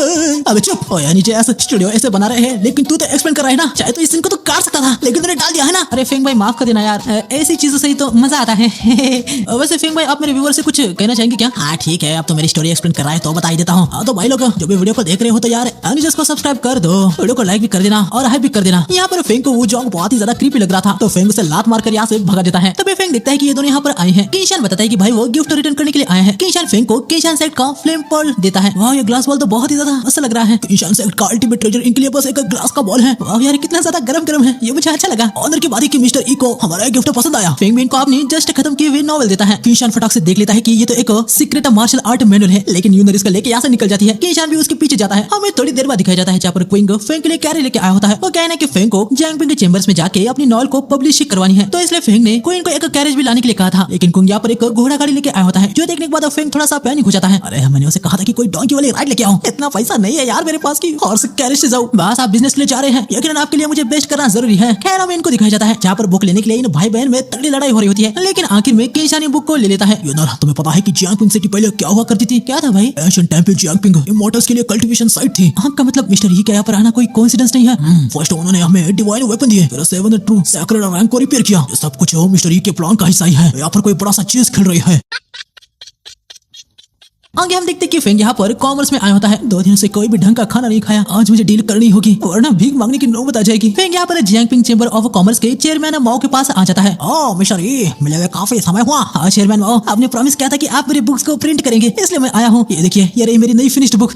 ये सारी बुक्स तो यूजलेस है। ये सुनने के बाद फेंग यहाँ पर चौंक जाता है। मिस्टर ई, जियांगपिंग चेंबर ऑफ कॉमर्स के पास एल्डर्स और बच्चे हैं, मुझे हजारों लोगों को खिलाना पड़ता है। मुझे नहीं लगता कि तुम्हारी ये बुक्स मुझे कोई रिटर्न में फायदा करेगी। जिस चीज से मुझे कोई फायदा नहीं होता मैं उस पर टाइम वेस्ट नहीं करता। मैं जो भी बोलता हूँ ना वो मुंह पे बोलता हूँ, तो इसे बुरा मत समझना। फेंग भाई चुपचाप से यहाँ से निकल जाता है। आगे फेंग यहाँ पर भाई निराश होकर ऐसे एक गली में बैठा होता है। तभी लैंगसुए और लूली यहाँ पर आती है। लैंगसुए बताती है कि मास्टर ने फेंग के लिए ये फ्रूट्स भेजे हैं। फेंग फ्रूट्स को खाने लगता है। वो इसके लिए लैंगसुए को किंशान को थैंक्स कहने को कहता है। तभी लूली किंशान की बुक्स को देखती है। वाह, जियांगपिंग के सारे पॉपुलर नॉवेल्स आपने लिखे हैं मिस्टर। मेरी सिस्टर को आपके सारी नॉवेल्स बहुत ही पसंद है। उन्होंने ये भी कहा था कि अगर उनको चांस मिले तो। लेकिन आगे लूली कुछ बोल पाए, लैंगसुए आंखों से एक जोर का चिमटा काटती है और दर्द की वजह से ये ट्रांसफॉर्म हो जाती है। तो मिस्टर ये एक्चुअली उन नॉवेल्स के राइटर है। हाँ, उनका हार्ट कितना डेलिकेट है, जेंटल है। नेशनल अफेयर्स और रोमांटिक लव, उनके नॉवेल वो कितनी कमाल की हैं। मुझे यकीन नहीं हो रहा है कि एक ही पर्सन में कितने टैलेंट है। मिस्टर ये तो सच में कमाल के हैं। अरे ये मेरे दिल को क्या हो रहा है? अचानक से एटमॉस्फेयर रोमांटिक नहीं हो रहा। लोली आंखें फेंग से कहती है कि उसके पास फेंग की बुक्स को पब्लिश करने के लिए रास्ता है। उसने के बाद फेंग पूछता है कि वो कैसे। लोली बताती है कि उसके फादर बाओफिंग चेंबर ऑफ कॉमर्स के प्रेसिडेंट है। इनका चेंबर जियांगपिंग चेंबर से थोड़ा सा ही बेकार सा है, वो सेकंड रैंक पर है। हालांकि बुक्स को पब्लिश करना इनके लिए हलवा है। यह सब सुनने के बाद ये दोनों यहाँ पर बहुत ही ज्यादा खुश हो जाते हैं। लेकिन तभी लोली कहती है कि उसकी एक कंडीशन है, अगर फेंग को बुक्स को पब्लिश कराना है तो अभी उसे लैंगजुए को किस करना है। ये सुनने के बाद लैंगजुए मन में कह रही होती कि किस ये कुछ अचानक से नहीं होगा। क्या बात है भाई, रोज अपने देखा करता था भाई, फाइनली आज मुझे एक लड़की के पास जाने का मौका मिलेगा। फेंग किस करने के लिए आ रहा था, लेकिन लैंगजुए को लग रहा होता है कि फेंग जैसा महान व्यक्ति उसके जैसे छोटी लड़की को किस करे, ये फेंग की बेइज्जती होगी। मास्टर माफ कर देना, मेरी बहन बेवकूफ है जो कि ऐसे रिक्वेस्ट कर दिया आपसे। अरे कोई भी बात नहीं, मैं ये करने के लिए तैयार हूँ। मास्टर मैं जानती हूँ कि मैं आपके काबिल नहीं हूँ। चलिए हम बाओ फेंग चेंबर में चलते हैं। सिस्टर, आपने आपकी लाइफ की सबसे बड़ी अपॉर्चुनिटी मिस कर दी। जो भी हो भाई, फेंग बेचारा यहाँ पर बहुत ही ज्यादा निराश हो चुका था। मैंने सोचा ही था कि ऐसा ही कुछ होगा। क्या करेगा पांडु जब नसीबी हो। इसके बाद हमें सीधा बाओ फेंग चेंबर ऑफ कॉमर्स में दिखाया जाता है, जहाँ पर फेंग दबा के पेस्ट्री से खा रहा होता है। ऊपर से लोली आके उसे ठूस ठूस के और खिलाती है और बताती है कि सभी उसकी फेवरेट्स हैं। वैसे यहाँ पर हमें पता चलता है कि लोली लैंगजुए की कजन सिस्टर है। लोली के फादर यहाँ पर आते हैं। वो लैंगजुए से कह रहे होते हैं कि फेंग का ऑरा तो उनको एक्स्ट्रा ऑर्डिनरी लग रहा है। आखिर वो है कौन? सच कहो तो अंकल मुझे खुद नहीं पता है कि वो क्या है। बस आप इतना याद रखिए कि मास्टर भी उनको सर के बुलाते हैं। केशान सेठ के मास्टर भी इनको रिस्पेक्ट दे के बुलाते हैं। तुमने मेरे पास एक वीआईपी लाया है सर, आपको स्नैक्स पसंद तो आ रहे ना? हाँ बिल्कुल, बहुत ही ज्यादा मस्त है, खाकर मजा आ गया। लोली के डैड अपने बटलर से कहते हैं कि कुछ भी किया जाए लेकिन मिस्टर यू की बुक्स को पब्लिश करना है। और प्रेसिडेंट, आपको पहले आपके चेंबर के बिजनेस को प्रायोरिटाइज करना चाहिए। हमारा चेंबर कल्चर मार्केट को एडवांस करने के लिए ही सोच रहा है, तो आपकी बुक्स सेंड करना एग्जैक्टली ये हमारे फेवर में ही है। लेकिन बटलर कहता है कि उनके चेंबर का फोकस अभी गोल्ड, सिल्वर, ज्वेलरी और कल्टिवेशनल सप्लाईज पर है। इन पर ध्यान नहीं दिया जाएगा तो चेंबर की रैंक पर दिक्कत पड़ सकती है। लेकिन लोली के डैड बटलर को चुप कराते हैं और कहते हैं कि हम एक बटलर उन्हें बताएगा कि उन्हें क्या करना है। आगे हम देखते हैं कि बाओ फेंग चेंबर के ऑपरेशन से फेंग की बुक्स पब्लिश होते ही इंस्टेंट हिट हो जाती है। अलग अलग स्टोरी से पूरा का पूरा जियांगपिंग सिटी ड्रामा से पागल हो चुका था। ये नले तो यहाँ पर स्टोरीज को रियल लाइफ में भी एक्ट कर रहे होते हैं। कर क्या रहे होते हैं भाई, यहाँ पर एक्ट परफॉर्म करने के लिए भी लाइन लगी होती है। आगे हमें इस जुआनू से की लड़की को दिखाया जाता है, चाहे वो फेंग और वुचेन का ऑरा जहाँ पर वैनिश हुआ था वहाँ पर आती है। मतलब वो फेंग के मार्शल आर्ट में। वैसे इसका नाम लिंग आर है। अंदर से फेंग वांकाई के लिए खाना लाता है, तभी वांकाई फेंग को वो फेंग का बचा हुआ बोन लाके देता है और मन में कह रहा होता है कि दोनों आसानी से राख में मिल गए थे, बस यही उनका बोन बचा हुआ है। मैंने इसे मास्टर के सामने लाया है तो अभी मुझे प्राइज मिलेगा। लेकिन फेंग को यहाँ पर लग रहा होता है कि वांकाई ने ऑलरेडी बाहर खाना खा लिया है ताकि बेचारे फेंग का खाना बच जाए। मैं समझ गया हो कि तुमने जानबूझ के बोन्स को छोड़ दिया है। क्या तुम उसे प्राइज चाहते हो? हाँ, अरे मास्टर ने तो ऑलरेडी सब कुछ देख लिया है। वो मुझे वार्न कर रहे हैं कि अगर मैं उनके हुक्म नहीं मानूंगा तो मिट्टी में मिल जाऊंगा। वांकाई सर पटक पटक के माफी मांगता है। अरे यार फिर से क्यों सर पटक रहे हो? बोन को फेंक देना ये सही नहीं होगा। ये लो तुम इसे टॉय की तरह खेल सकते हो। फेंग बोन को फेंकता है लेकिन लिंगर उसे पकड़ लेती है और बोन से आते हुए ऑरा को देखने के बाद वो समझ जाती है कि ये तो वो फेंग का बोन है। इसका मतलब ये कि सीनियर ब्रदर ऑलरेडी मर चुके हैं। तब फेंग यहाँ पर आता है। उसके हाथ में स्विफ्ट क्लोक को देखने के बाद लिंगनार यहाँ पर बौखला जाती है और ये नल्ला फेंग यहाँ पर अपना हाथ थड़क पाना शुरू कर देता है। वो लड़के से कह रहा होता है कि मुझे लगता है कि आप ठीक नहीं है, आइए मैं आपकी धड़कन चेक करता हूँ। नहीं कोई बात नहीं है, मैं ठीक हूँ। मिस क्या आप उस बोन को पहचानती है क्या? क्या वो आपके फैमिली से है? इसने ऑलरेडी सब कुछ देख लिया है। लिंगर डर के मारे यहाँ से भाग जाती है। फेंग को लग रहा होता है कि वांकाई ने उसे डरा दिया है। खैर हमें थोड़ी देर बाद दिखाया जाता है जहाँ पर बाओ फेंग चेंबर से यहाँ पर इन फैमिली का बटलर आता है। फेंग इसका वेट कर रहा था, वो फटाक से यहाँ पर बाहर आ जाता है। अरे कहाँ थे आप? मैं आपका कब से वेट कर रहा था।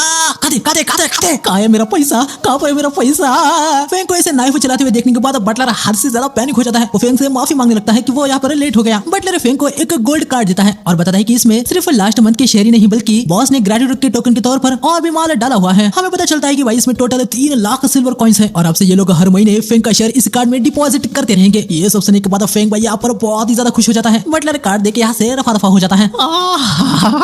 रिच हो गया।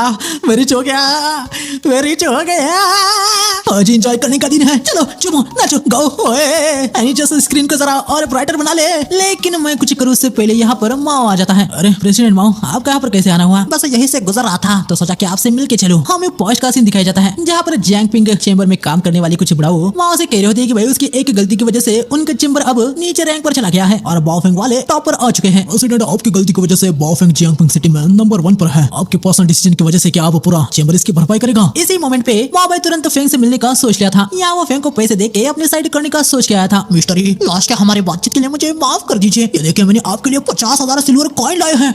ये इतना पैसा है कि एक ऑर्डिनरी पर्सन पूरे साल भर में नहीं कमा सकता। ये इसे बिल्कुल भी मना नहीं करेगा। साला नल्ला कहीं का पैसा देके मुझे खरीदने के लिए आया है। मैं जानता हूँ कि तो कितना कमीना है। मिस्टर ये हम भी ट्रेंड के साथ चलना पसंद करते हैं, इसलिए हम आपके साथ कोऑपरेट करके आपकी बुक्स को पब्लिश करेंगे। प्रेसिडेंट माओ, शायद से आप भूल रहे हैं कि उस दिन आपने ही मेरी बुक्स को प्रॉफिटेबल नहीं समझा था। तो मुझे लगता है कि आपको आपकी चेंबर के मेन बिजनेस को प्रायोरिटाइज करना चाहिए और माफ कर दीजिए, उस दिन गलती हो गई थी। माओ भाई बहुत ही ज्यादा कोशिश करता है कि फेंग उनके साथ काम करे, लेकिन फेंग हर बार इनको मना ही कर देता है। जो सुनने के बाद माओ को बड़ा गुस्सा आ रहा था, लेकिन वो अपने गुस्से को अभी साइड साइड में रखकर फेंग को कहते हैं कि वो उसे 1,00,000 सिल्वर देंगे, लेकिन फेंग दिखाता है कि भाई उसके पास बाओफेंग का गोल्डन कार्ड है। अरे नामुमकिन, बाओफेंग के चैम्बर ने इसको उनके रैंकिंग डिपॉजिट कार्ड दे दिया। माओ तो यहाँ पर भाई बेहोशी हो जाता है। उसका असिस्टेंट उसे यहाँ से निकल के ले जाता है। उसके जाने के बाद फेंग यहाँ पर अपना फिर से डांस शुरू कर देता है। इसके बाद हमें जुआनो सेक्ट में दिखाया जाता है, जहाँ पर लिंगार ने जुआनो को सब कुछ बता दिया होता है कि वो ब्रदर्स नहीं रहे। डिटेल्स में बताओ। ओशन की बॉडी पूरी तरह से डिस्ट्रॉय हो गई और सीनियर ब्रदर का बस एक ही बोन बचा। गुस्से में आके जुआनो एक पिलर को तोड़ देता है। हमारे सेक्ट की ग्रेटर रिस्पांसिबिलिटी लेने का काम बस वो ब्रदर्स ही कर सकते थे। उनके डेथ से जुआनो सेक्ट का फ्यूचर सही नहीं होगा। हमारे सेक्ट के ट्रेजर का क्या हुआ? विलेन ने जियांग स्टोन को स्टेप पर फील करने के लिए यूज किया है और सूट क्लॉक को सफाई करने के लिए यूज करा है। ये सुनने के बाद जुआनो को भाई हद से ज्यादा गुस्सा आ जाता है और वो अभी तुरंत अपने सेक्ट के साथ फेंग पर अटैक करने का सोच लेता है। इसके बाद हमें फेंग को दिखाया जाता है। तब यहाँ पर वो जोंग अपने 3 दोस्तों को लेके आता है, लेकिन उसके फ्रेंड कह रहे होते हैं कि इस मार्शल आर्ट हॉल से उनको तो जरा से भी स्पिरिचुअल एनर्जी सेंस नहीं हो रही है। वो जोंग उसे कहता है कि वो जरा शांत रहे, अंदर जाने के बाद उनको सब कुछ पता चल ही जाएगा। अरे जरा वहाँ पर देखो, अरे हेवन शेकिंग जंगटियन स्टोन। एक हाफ स्टोन को स्टेयर पर यूज करना, ये तो काफी बड़ा ग्रैंड जेस्चर है। ये सब यहाँ पर अंदर आ जाते हैं और इनको स्विफ्ट क्लॉक दिखता है। Swift clock? अरे वो एक ऐसा रिलीजन जो एक सेक्ट को फाउंड कर सकता है। इतनी इंपॉर्टेंट चीज को यहाँ पर ऐसे वेस्ट किया जा रहा है। ऐसे नॉर्मल चीजों से हैरान हो रहे हैं। मैं तो इनसे इम्यून हो चुका हूँ। तभी इन सबको देखने के बाद वांग यहाँ पर बहुत ही ज्यादा चौंक जाता है। खैर फेंग यहाँ पर आता है, सभी उसको बहुत ही ज्यादा ड्रामेटिकली ग्रीटिंग करते हैं। अरे अभी तो ठीक थे, अचानक से ऐसे ड्रामेटिक क्यों हो गए हैं? वांग ने भाई इन चारों को पहचान लिया होता है, ये चारों मार्शल एंसेस्टर हैं। तभी क्वीन आके इधर एक आर्ट वाला कपड़ा लगाता है। इस पर थोड़ी सी कोई धूल लगी थी तो क्वीन एक फूक मारता है, लेकिन इनको सामने से सुप्रीमो मार्शल आर्ट इंटेंट दिखाई देने लगता है। ये चारों भाई कॉस्मोस में ही आ जाते हैं। इनको एक आवाज सुनाई देने लगती है कि यूनिवर्स केओस में था, फिर वांगू ने जन्म ले लिया और 80,000 सालों के लिए हेवन और अर्थ ओपन हो गए। यंग हेवन बना और इन अर्थ बना। वांगू इनके बीच में था। दिन में वो 9 बार ट्रांसफॉर्म होके हेवन और सैक्रेड आर्ट को डिवाइन करता है। ये तो लाइफ की मिस्ट्री है, यूनिवर्स का सच है। ये तो इन सब के अंदर सुप्रीम यूनिवर्सल मिस्ट्री घुसी है। या फेंग समझ नहीं पा रहा होता है कि इन नल्लों को यहाँ पर क्या हो गया है। ये अचानक से ऐसी छिछोरी हरकतें क्यों करे हैं? अबे तुम लोग क्या करे हो? हमें थोड़ी देर बाद दिखाया जाता है, मैं चाय बनाने के लिए जा रहा हूँ, इधर ही बैठे रहो। ये मेरा प्लेस है, तुम्हें यहाँ पर मेरे रूल्स मानने पड़ेंगे। ओल्ड मैन, मेरे मार्शल आर्ट स्कूल में कपड़े निकालना स्ट्रिक्ट मना है, समझे? इतना कह के फेंग यहाँ से निकल जाता है। गैलेक्सी जैसा वास्ट, इतना ओवरवेलमिंग मार्शल इंटेंट मैंने कभी नहीं देखा। वो चीज बहुत ही ज्यादा मिस्टीरियस है। मिस्टरी शायद से इमॉर्टल मार्शल आर्टिस्ट है। अर्थ इमॉर्टल, ट्रू इमॉर्टल या फिर वो गोल्ड इमॉर्टल भी हो सकते हैं।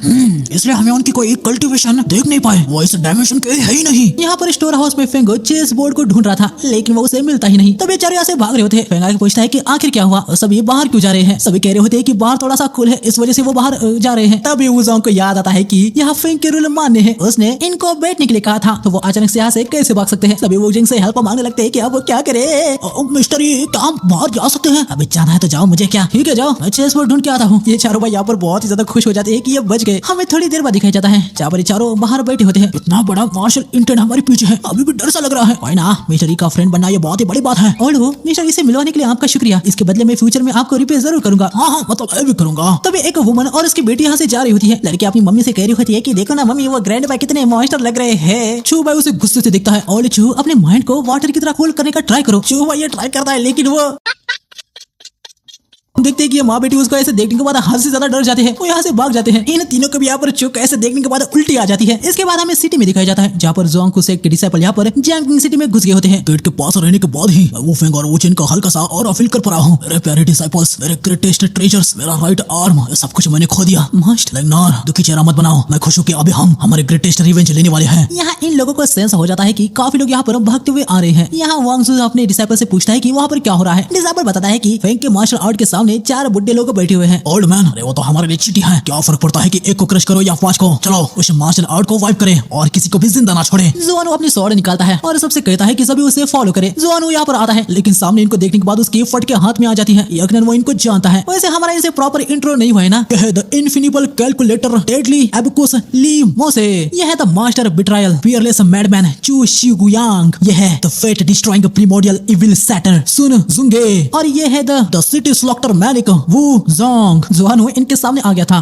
तुमने हमें एंड कहा क्या? सीनियर साहब को ग्रीटिंग। अरे ये चारों मैडमैन यहाँ पर क्या कर रहे हैं? ओए जूनियर, नहीं एंड, मेरे सवाल का जवाब दे। अरे नहीं साहब, मैं आपको एंड कहूँ ये नामुमकिन है। जुआनो यहाँ से निकलने का सोच रहा होता है, लेकिन मुंह से स्पिरिचुअल एनर्जी मैनिफेस्टेशन से इसे पकड़ लेता है। ये सभी डिसाइपल्स यहाँ पर आ रहे होते हैं। सर कोई मिसअंडरस्टैंडिंग हो गई है। अच्छा, तो उस मार्शल आर्ट को वाइप कर देते हैं और किसी को भी जिंदा नहीं छोड़ते हैं। क्या हमने गलत सुना क्या? डिसाइपल्स को गुस्सा आ रहा था, वो अटैक करने के लिए आते हैं, लेकिन जुंगे बैरल लगा के उनको रोक देता है। सर इस मार्शल यार्ड के ओनर के साथ मेरा थोड़ा पर्सनल काम है। सीनियर्स, मुझे आपसे कोई भी ऑफेंस नहीं है। ओह, तो ये यहाँ पर मिस्टर ई के लिए आया है। जो यहाँ पर आपने फायर लाइन को समझ करता है, जो कि इन डिसाइपल पर हल्ला बोल देता है। मैं ऐसे भी ठिकाने लगा देता हूँ। और बच्चों, क्या तुम सर के रूल्स को भूल गए? ये उनकी टेरिटरी है, हमें उनसे पूछना होगा कि इसके साथ क्या करना है।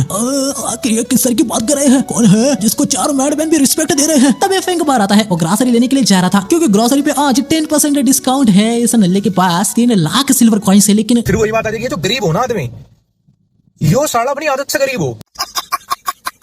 ये सब यहाँ पर फेंक को झुक के ग्रीटिंग्स देते हैं। सॉरी आप बंदा, कुछ मत कहो, मुझे कुछ भी नहीं सुनना है। यार जब मैं अंदर था तब मैंने ये जूनियर सीनियर जो भी लफड़ा ये सुन लिया था। तुम लोगों का जो भी मैटर है वो तुम लोग खुद ही देख लो। मैं जा रहा हूँ ग्रोसरी लेने। तो ये है सर, मुझे तो ऐसा कोई भी स्पिरिचुअल एनर्जी सेंस नहीं हो रही है। ठीक है, मैं जा रहा हूँ। सर इसके साथ क्या कर रहा है? इसके लिए आपके पास कोई प्लान है? यार अपने लफड़ों में मुझे क्यों घुसा रहे हो? ऐसे मुझे कोई रास्ता ढूंढना पड़ेगा। इसका क्या करना है यहाँ? कहावत है कि शाम का भूला जब घर, अरे भगवान, अगर सुबह का भूला शाम को घर लौट आता है तो उसे, अरे शिट भाई याद नहीं आ रहा क्या था वो। छोड़ो कुछ और फेल देता हूँ। सुनो, जब रास्ता छोटा होता है तो दूसरों को जाने के लिए रास्ता छोड़ देना चाहिए। और इसका मतलब क्या है वो तुम खुद ही ढूंढ लो, मैं तो चला।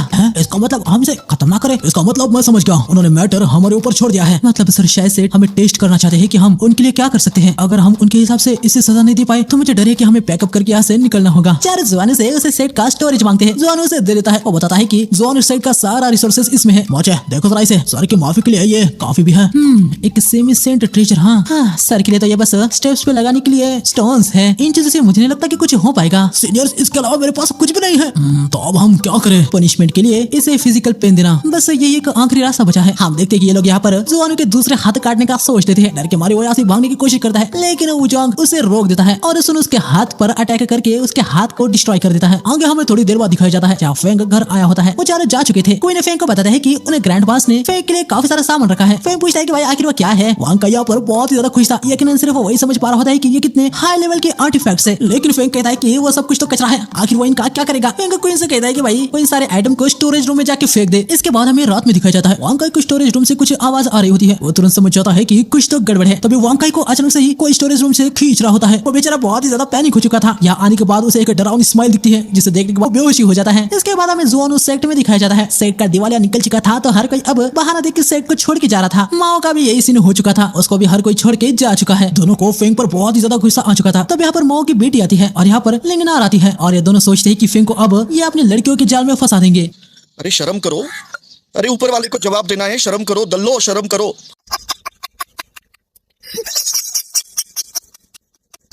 भगवान।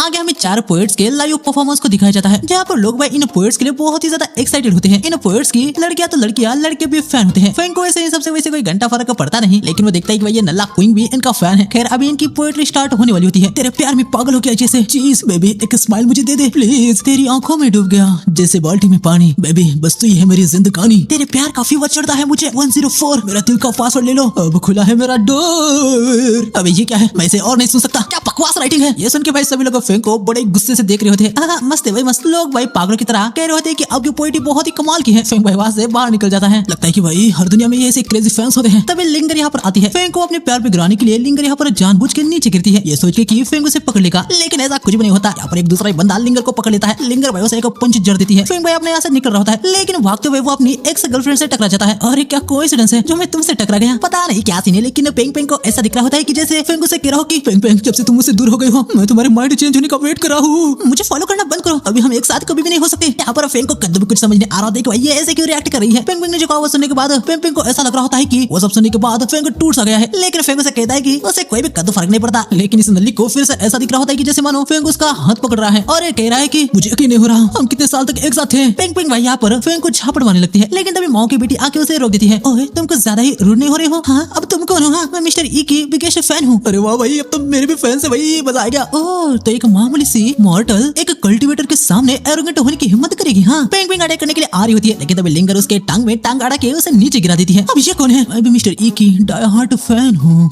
तो ऐसी बात है क्या। तो ये सब हम यहीं पर खत्म करते हैं। ये दोनों पेंग से कहते हैं कि भाई वो उसे फेंग को हार्ट बिल्कुल नहीं करने देंगे। और वो यहाँ पर क्या हो रहा है। हाँ फैंस से फाइट कर रहे हैं। लगता है कि 4 पोएट का राइवल है। पेंग अटैक कर देती है, लेकिन लिंगर बस 2 ही उंगलियों से उसके शॉट को पकड़ लेती है। हाँ, यह कैसे पॉसिबल है। तुमने मेरे शॉट को ब्लॉक कर दिया। हाँ, तुम्हारी शॉट को ब्लॉक करना क्या ये मुश्किल है क्या। लिंगर सॉर्ड को साइड में फेंक देती है। फेंग पे पूछते कि आखिर वो कौन है। मैंने तुमसे कहा ना, मैं मिस्टरी की डाई हार्ट फैन हूँ। लिंगर भाई यहाँ पर पॉपकॉर्न को समन करके उसी से ही पेंग पेंग की बैंड बजा देती है। माओ की बेटी यहाँ समझ जाती है कि लिंगर कोई ऑर्डिनरी लड़की तो नहीं है। लगता है कि सिर्फ हमारा Jiang ping chamber of commerce से मिस्टरी के पीछे नहीं है। यहाँ पर लिंगर आखिरी पॉपकॉर्न से पेंग पेंग की सॉर्ड तोड़ देती है। पेंग पेंग यहाँ से भाग जाती है। मिस्टरी मैं हूँ याओ लिंगर। मिस्टरी मैं माओ यूनर हूँ। आपसे मिलकर अच्छा लगा। मेरी हेल्प करने के लिए आप दोनों का शुक्रिया। अभी तो मेरे पास मेरे फैंस को देने के लिए कुछ नहीं है।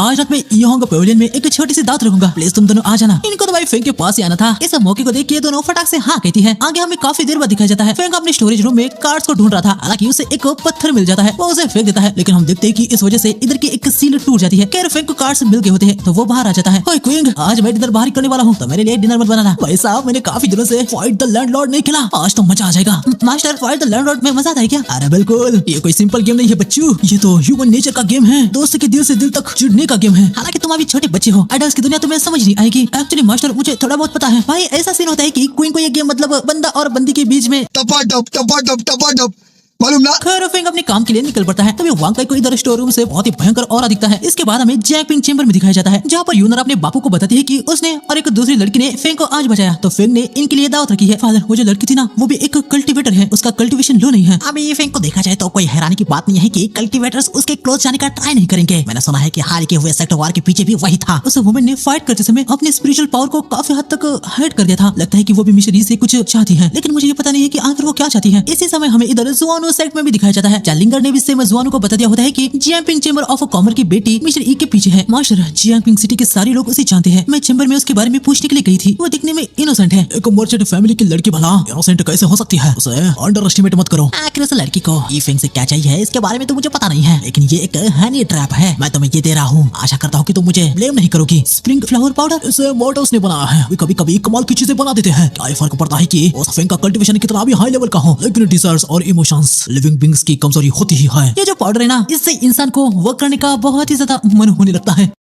समझ रहे हो ना। आगे रात को हमें ईहोंग ब्रोथल में दिखाया जाता है। फेंग दो लड़कियों के साथ होता है और इस वेटर्स को लग रहा होता है कि वो टपाटप वेटर्स आके कहती है कि ये ईहोंग ब्रोथल एक लेजिटिमेट एस्टैब्लिशमेंट है। लेकिन तभी वेटर्स देखती है कि भाई ये तो यहाँ पर पत्ते खेल रहे हैं। वेटर्स भाई यहाँ से निकल जाती है। खैर हमें थोड़ी देर बाद दिखाया जाता है, जहाँ पर काफी सारे बंदे अपने बंदियों के साथ यहाँ पर ब्रोथल में टपाटप करने के लिए आए होते हैं। हम देखते हैं कि 4 स्कॉलर्स भी यहाँ पर आए होते हैं। सारी लड़कियां भाई इनको ही घूरे जा रही थी। फेंग भी इधर ऊपर ही बैठा होता है। अरे यार, बहुत ही ज्यादा भूख लग गई है। कहाँ रह गई वो लड़कियां? मिस्टर, सच में वो आ भी रही है ना? अरे मैं तुमसे झूठ बोलूंगा क्या? ऐसा भी हो सकता है कि उन लड़कियों ने आपको उल्लू बना दिया। हाँ, हो सकता है। शायद से मुझे मना करना ये उनको बहुत ज्यादा एम्बैरेसिंग लगा होगा। मिस्टर, आप वो 4 ग्रेट स्कॉलर्स नहीं हो ना? चलो छोड़ो, हम फिर से कार्ड्स खेलते हैं। ना, हम पूरे कंगाल हो चुके हैं। अब अगले महीने तक हम कुछ भी नहीं खेल सकते। तभी हम देखते हैं कि ये तीनों यहाँ पर आ जाती है। ये इतनी खूबसूरत होती है कि सबकी नजर इन पर ही आ जाती है। इन स्कॉलर्स को भी यूनर के बारे में पता है कि वो जियांग पिंग चेंबर के प्रेसिडेंट की डॉटर है। ये लोग नोटिस करते हैं कि भाई वो लड़कियां किसी को ढूंढ रही होती है, और भाई इनको पता है कि भाई ये तो स्टार है, इनके अलावा वो किसी और को कहाँ ढूंढ रही होगी। चारों उठ के कहते हैं कि हम यहाँ पर हैं। तभी इन दोनों को ऊपर फेंक दिखता है। अरे तुम दोनों फाइनली आ गई। हाँ, अरे वो तो मिस माओ है। मिस्टर, आपके फैन का बैकग्राउंड तो काफी बड़ा है। वो दोनों ऊपर चली जाती है और इन चारों की भाई इज्जत का सबके सामने कचरा हो जाता है। ये दोनों फेंक से माफी मांगती है कि वो थोड़ा सा लेट हो गई। अरे कोई बात नहीं, सुनो,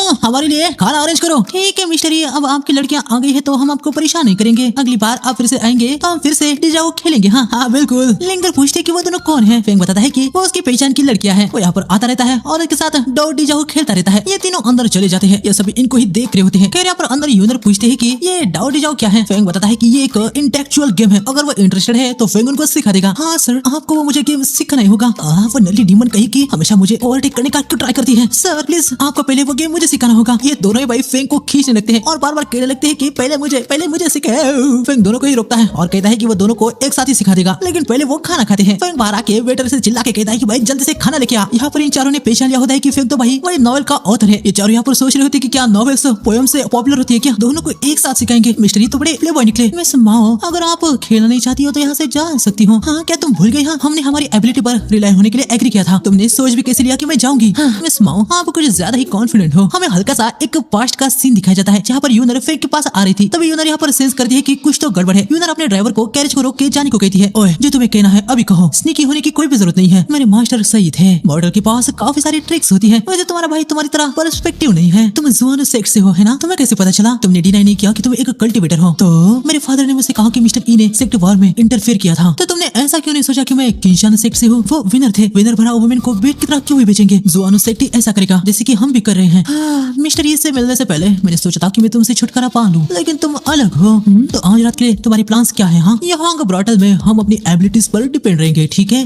विनर सब कुछ लेगा और लूजर धूल चाटेगा। हाँ, मैं प्रेजेंट में दिखाया जाता है जहाँ पर हम देखते हैं कि खाना रेडी था, लेकिन फेक देखता है कि भाई इतना सारा खाना तो उसने मंगवाया नहीं था। बंदा कहता है कि खाना मिस मॉ के शेफ ने बनाया है, मतलब ये खाना यूनर की तरफ से होता है। बड़े बुजुर्ग कह गए कि अगर तुम्हें किसी मैन का हार्ट जीतना है तो तुम्हें पहले उसका पेट जीतना होगा। क्या ही चीप ट्रिक्स हैं। फेक को पटाने के लिए भैया दोनों आंखें से दबा दबा के खाना खिलाती है और खिलाती जाती है। हमें थोड़ी देर बाद दिखाया जाता है फेक भाई इनके खाने के लिए इनको अप्रिशिएट करता है, लेकिन वो बताता है कि वो उसको इतना खिलाएगी तो उसकी बॉडी इतना झेल नहीं पाएगी। खैर अभी लिंगर कहते हैं कि फेंग इनको डोडियाओ सिखाए। इनको भी लग रहा होता है कि ये टपाटप गेम है, लेकिन आगे इनको देखने को मिलता है कि ये तो बस एक कार्ड वाला गेम है। फेंग इनको गेम के रूल्स समझाता है और ये गेम शुरू कर देते हैं। हमें थोड़ी देर बाद दिखाया जाता है जहाँ पर फेंग भाई लगातार ये गेम को जीत रहा था, जिससे वो बहुत ही ज्यादा खुश था और खेलना चाहती हो। हाँ, मैं आखिर तक खेलूंगी। तो क्या तुम अभी भी दाव पे कुछ लगा सकती हो? लिंगर भाई शुआनजियान हिडन शॉट को बेट करती है। ये देखने के बाद यूनर काफी हैरान हो जाती है। हम देखते हैं कि वो भी मिस्टिकल रेलम कॉपर की को दाव पर लगा देती है। उसको देखने के बाद लिंगर भाई यहाँ पर हैरान हो जाती है कि यूनर के पास ऐसे भी आइटम्स है। रुको जरा, मैं जरा सा वॉशरूम जाके आता हूँ। हाँ, फिर यहाँ से जाते ही ये दोनों अपने बैकअप प्लान को यूज करने का सोचते हैं, जो कि स्प्रिंग फ्लावर पाउडर था। दोनों इसे चाय में डाल देती है। फेंक के वापस आने के बाद लिंगर इसे चाय देती है। फेंक कहता है कि यार तुम दोनों भी पियो। ये सब यहाँ पर चाय को पी लेते हैं। हमें थोड़ी देर बाद दिखाया जाता है फेंक भाई यहाँ पर लगातार गेम जीत चुका था। अब इनके पास दाव पे लगाने के लिए भी कुछ नहीं था। तभी फेंक को अचानक से ही कुछ अलग सा महसूस होने लगता है। ये दोनों फेंक के साथ मसला करने के लिए तैयार हो जाती है, लेकिन तभी फेंक उछल के साइड में आता है। वो कह रहा होता है कि भाई उसे तो लैट्रिन करने के लिए जाना है। ये सुनने के बाद दोनों हाथ से ज्यादा ही हैरान हो जाती है। फेंक लैट्रिन करने के लिए निकल जाता है। थोड़ी देर बाद फेंक वापस आ रहा था, तभी एक बंदे के हाथ से खाना नीचे गिरने लगता है। फेंक सामान को पकड़ लेता है, लेकिन खाना उसके कपड़े पर पड़ जाता है। मिस्टर माफ करना, गलती से हो गया। अरे कोई बात नहीं, अगली बार से ध्यान रखना, ठीक है? अरे सर जरा नीचे देखिए। फेंक देखता है कि भाई ये तो अनलकी साइन बन गया है। बंदा भाई यहाँ से भग जाता है। अरे यार आज मैं कितना जीता हूँ। ये साइन वाइन अनलकी कुछ नहीं होता है। मैं जा रहा हूँ खेलने के लिए। तभी पीछे मुड़ते हुए फेंक इस बंदे से टकरा जाता है। यहाँ पर ये कुछ गिरता है और भाई ये चीज भी यहाँ पर अनलकी होती है। मिस्टर ई गॉड हिंट दे रही है कि आपने आज कुछ ज्यादा ही जीत लिया है, जिससे खुद गॉड को भी आप पर जेलस फील हो रहा है। वैसे आपको इन चीजों पे बिलीव करने की कोई जरूरत नहीं है। हाँ ठीक है, मैं यकीन करता हूँ, लेकिन आज जितना कुछ भी जीता हूँ वो सब कुछ ऊपर रूम में ही है। मैं बस जाके अपने विनिंग को लेके आता हूँ, ठीक है? तभी फेंक के सामने एक नाइफ आता है। यहाँ पर इन दो लड़कियों में फाइट चल रही होती है। अरे भाई, भले इस अल्टरनेट वर्ल्ड में कोई भी गॉड हो या ना हो, लेकिन अभी जो हो रहा है वो सिस्टम के वार्निंग की तरह है। मैं तो जा रहा हूँ भाई यहाँ से। फेंक भाई यहाँ से भाग जाता है। ये दोनों बस अब उसका वेट ही करती रहती है। खैर इसके बाद हमें इनको दिखाया जाता है जहाँ मोचे इन सभी को किसी ट्रेजर लोकेशन में ले जा रहा होता है, लेकिन तभी हम देखते हैं कि मोचे इनको एक बैरियर में बंद कर देता है और इसके बाद टेंटिकल से इन पर अटैक कर देता है। हालांकि सभी इस अटैक को आसानी से खत्म कर रहे होते हैं। ले मुझे, आखिर तुम ये क्या कर रहे हो? जहाँ पर अभी हम हैं ये इमोर्टल और डीमन के एंशिएंट बैटलफील्ड की रूइंस है। इधर पावरफुल नेचुरल फॉर्मेशन है, बस मैंने इधर थोड़े से मॉडिफिकेशन किए हैं, जिससे तुम सबकी कबर अब यहीं पर बन जाएगी।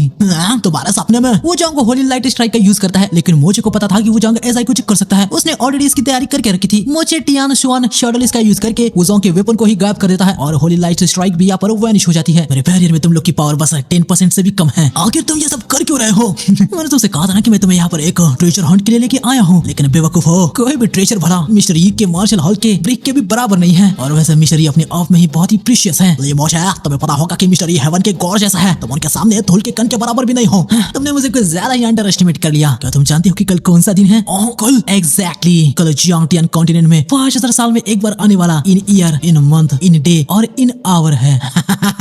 क्या तुम द ग्रेट इनफॉर्मेशन का यूज करने वाले हो? सही पकड़े हो, तो तुम मुझे काफी अच्छे से समझते हो ओल्ड सन। मुझे द ग्रेट इनफॉर्मेशन हजारों साल का लॉस्ट हुआ हेवन सॉलिड मैजिक है। इमॉर्टल रेम के नीचे वाला अगर कोई द ग्रेट इनफॉर्मेशन में एंटर होता है तो वो अपनी कल्टीवेशन को लॉस्ट कर देगा। इनफॉर्मेशन नेचर के ऑर्डर के खिलाफ एक्ट करता है। क्या तुम हेवनली पनिशमेंट से डरते नहीं हो? Heavenly punishment?